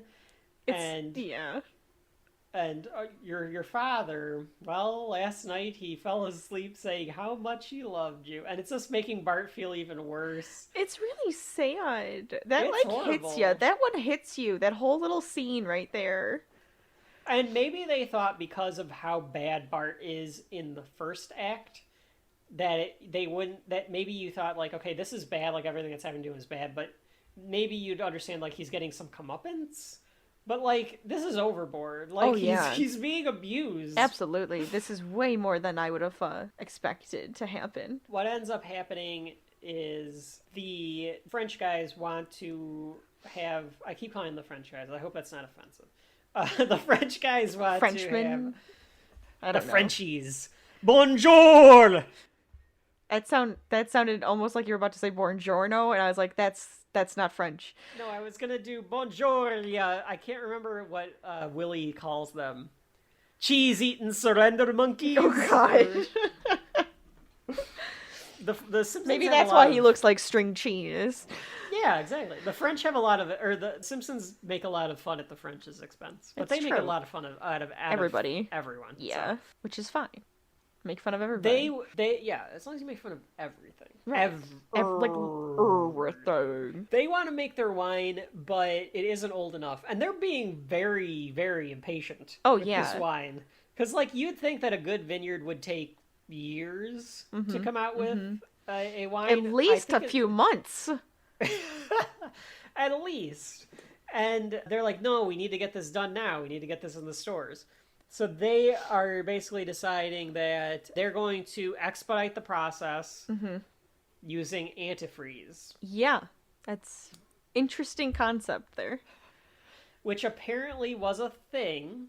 It was in the 1985, I will not be able to say this, diethylene glycol.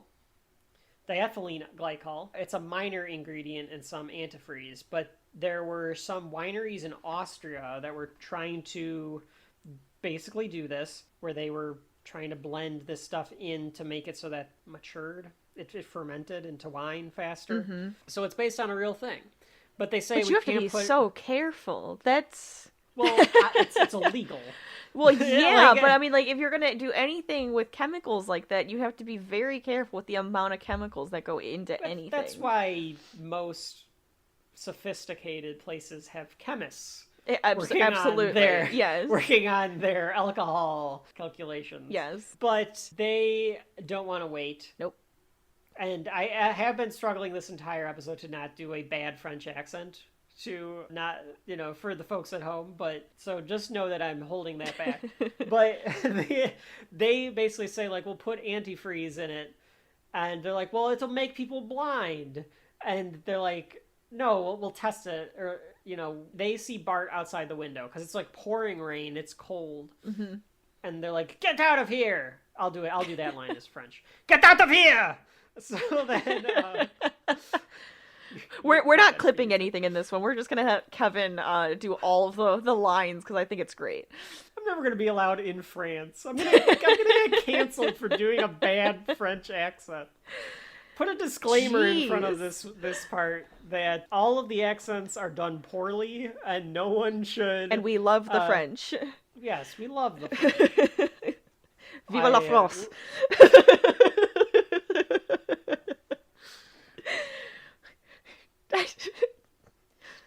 Oui, oui, croissant baguette. I mean, what do you want me to do?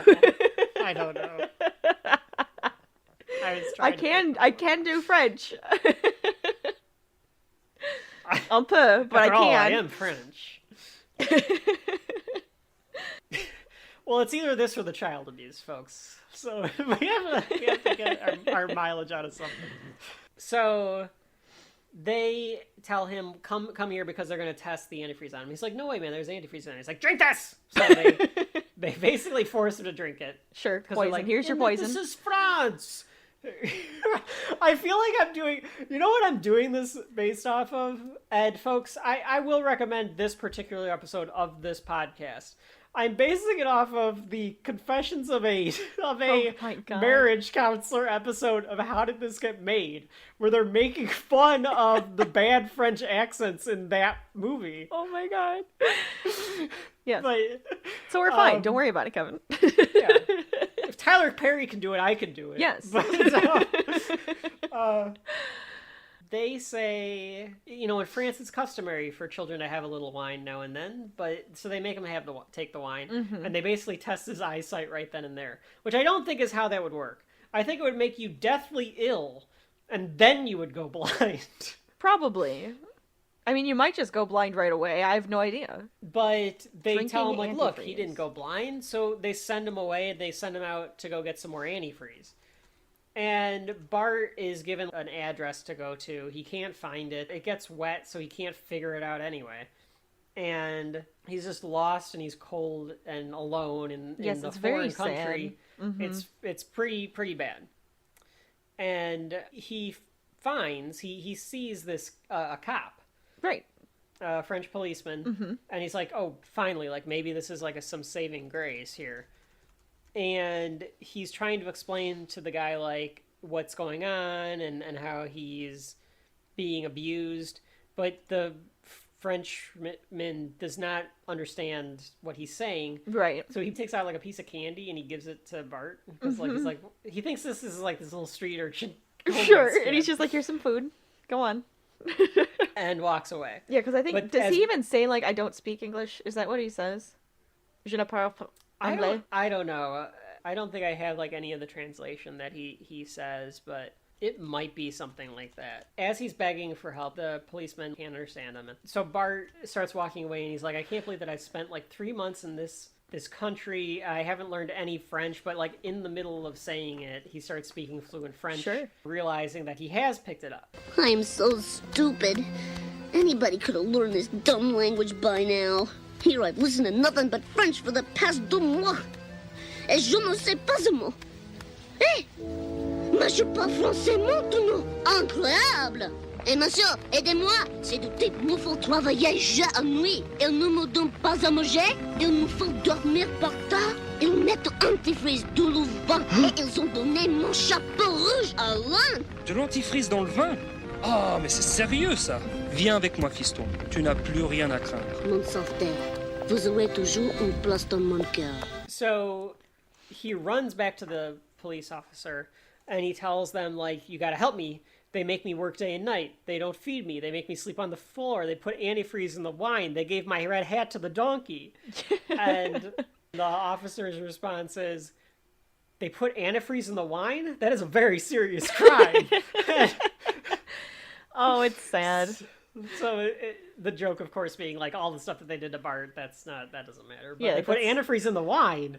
So he tells the officer, like, you're my hero for, you've saved me.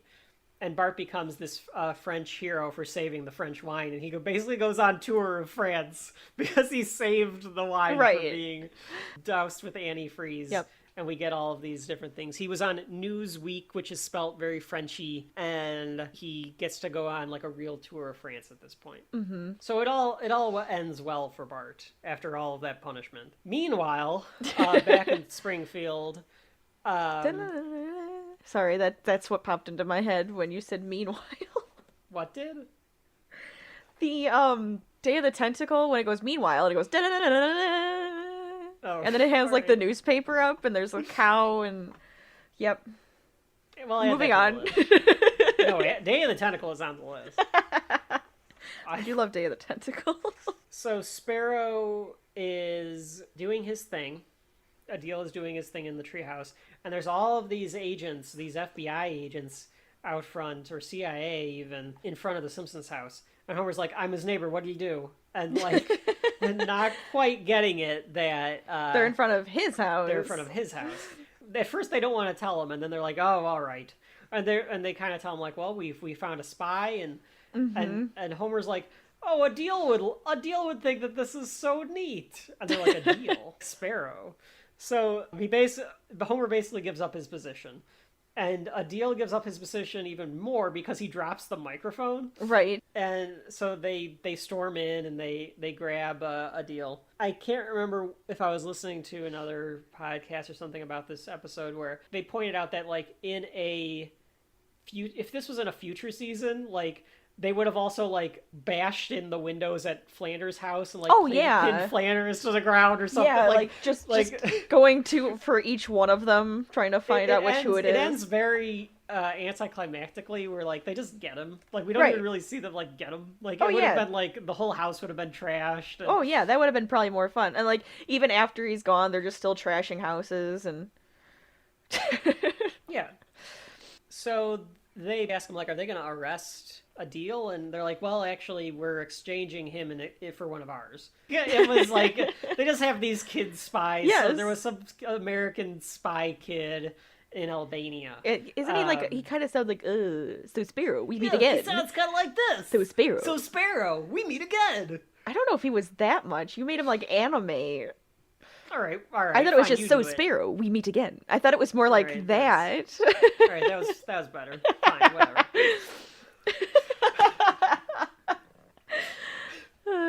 Yep. But anyway, they do like a thing like yeah, we've done this before, and they're like, I think we're getting too old for these spy games, which another like commentary of like, how these freaking adults making us do this is so stupid. Right. But Homer still doesn't quite get it, because he's like, goodbye, Adil, I'll send you those civil defense plans you wanted. Like, as long as he was nice to Homer, that's all Homer cares about. Oh yeah. Which is true. It's like, oh yeah, he may have been a spy, but he was a nice kid. He's a nice spy. Bart comes back, and he has very stereotypically French gifts for the family. Does he have a beret on everything, too? He has a beret on. He got Maggie a balloon, which I think is a reference to another French film. Yes, there's a lot of French films where they have, like, a bright red balloon and it's black and white. I think there's something with that. I don't remember what it was, though. Someone remind me of that movie, because I know there is one. I'm pretty sure I watched it in my French class. Let us know what that reference is. Yes, because we didn't say this at the beginning, but Rachel took French in high school. I did. So she's she's our French expert. Absolutely. Which is why she's been defending the French, and I have been giving it to the entire episode. Only a little. Let me. Well, I hope. I think the French are good. Have good humor. They know. I would imagine we're doing this. They would laugh at us. Ha ha ha ha ha. Yes. One. I hope that I've been giving it to America just as hard. That's what she said. And and secondly, we are having fun. We're not being. Rachel and I are totally in kayfabe on this, and we'll teach you what kayfabe means later. But do not. Put the disclosure at the bottom of the screen. All opinions and jokes on Shelf Life are just that, jokes. Oh, yeah. We don't mean anything here. All people will be made fun of, no matter what. Being totally satirical. These are not necessarily our own opinions, although what goes on our shelf is for sure our opinion. Oh, yeah, absolutely, yes. That matters. That matters. Put that disclaimer anywhere. Just imagine a ticker going across your screen that you're not looking at because you're just listening to this right now. Yeah, exactly. He's got the balloon for Maggie. He's got a little guillotine figurine for Lisa. Which that's adorable. You could send. If you want to send us gifts, send us a little mini Marie Antoinette guillotine. If you like chopped like carrots or something, that'd be like a fun little carrot. Oh my god, chopper. I would love that. I want one. I want a little guillotine. There might be that something or other. Don't they have those for cigars? Don't they even call them like mini guillotines? Yeah, it is kind of like that. Yeah, you're right. I want one. I would do it for vegetables. And he got Homer and Marge some wine. Mm-hmm. I assume not from Chateau Masson. I assume it's some good French wine. Well, considering the name of it, it might be. But Lisa says he brought us gifts, his first unselfish act.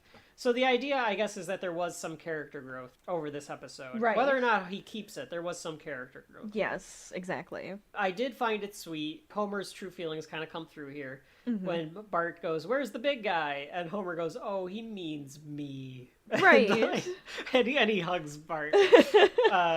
So, you know, that's little there. father-son moment there. Homer can't open the wine bottle because I guess Homer's just never had a nice French bottle of wine that has a cork on it. It's all screw off or something, because which he's is like, just so much easier. Wise guy put a cork in it.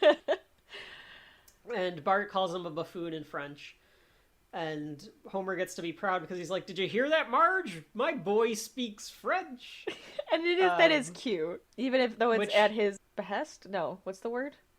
At his detriment? No, that's also not it. Whatever, it doesn't matter. Yeah, moving on. There's a word there.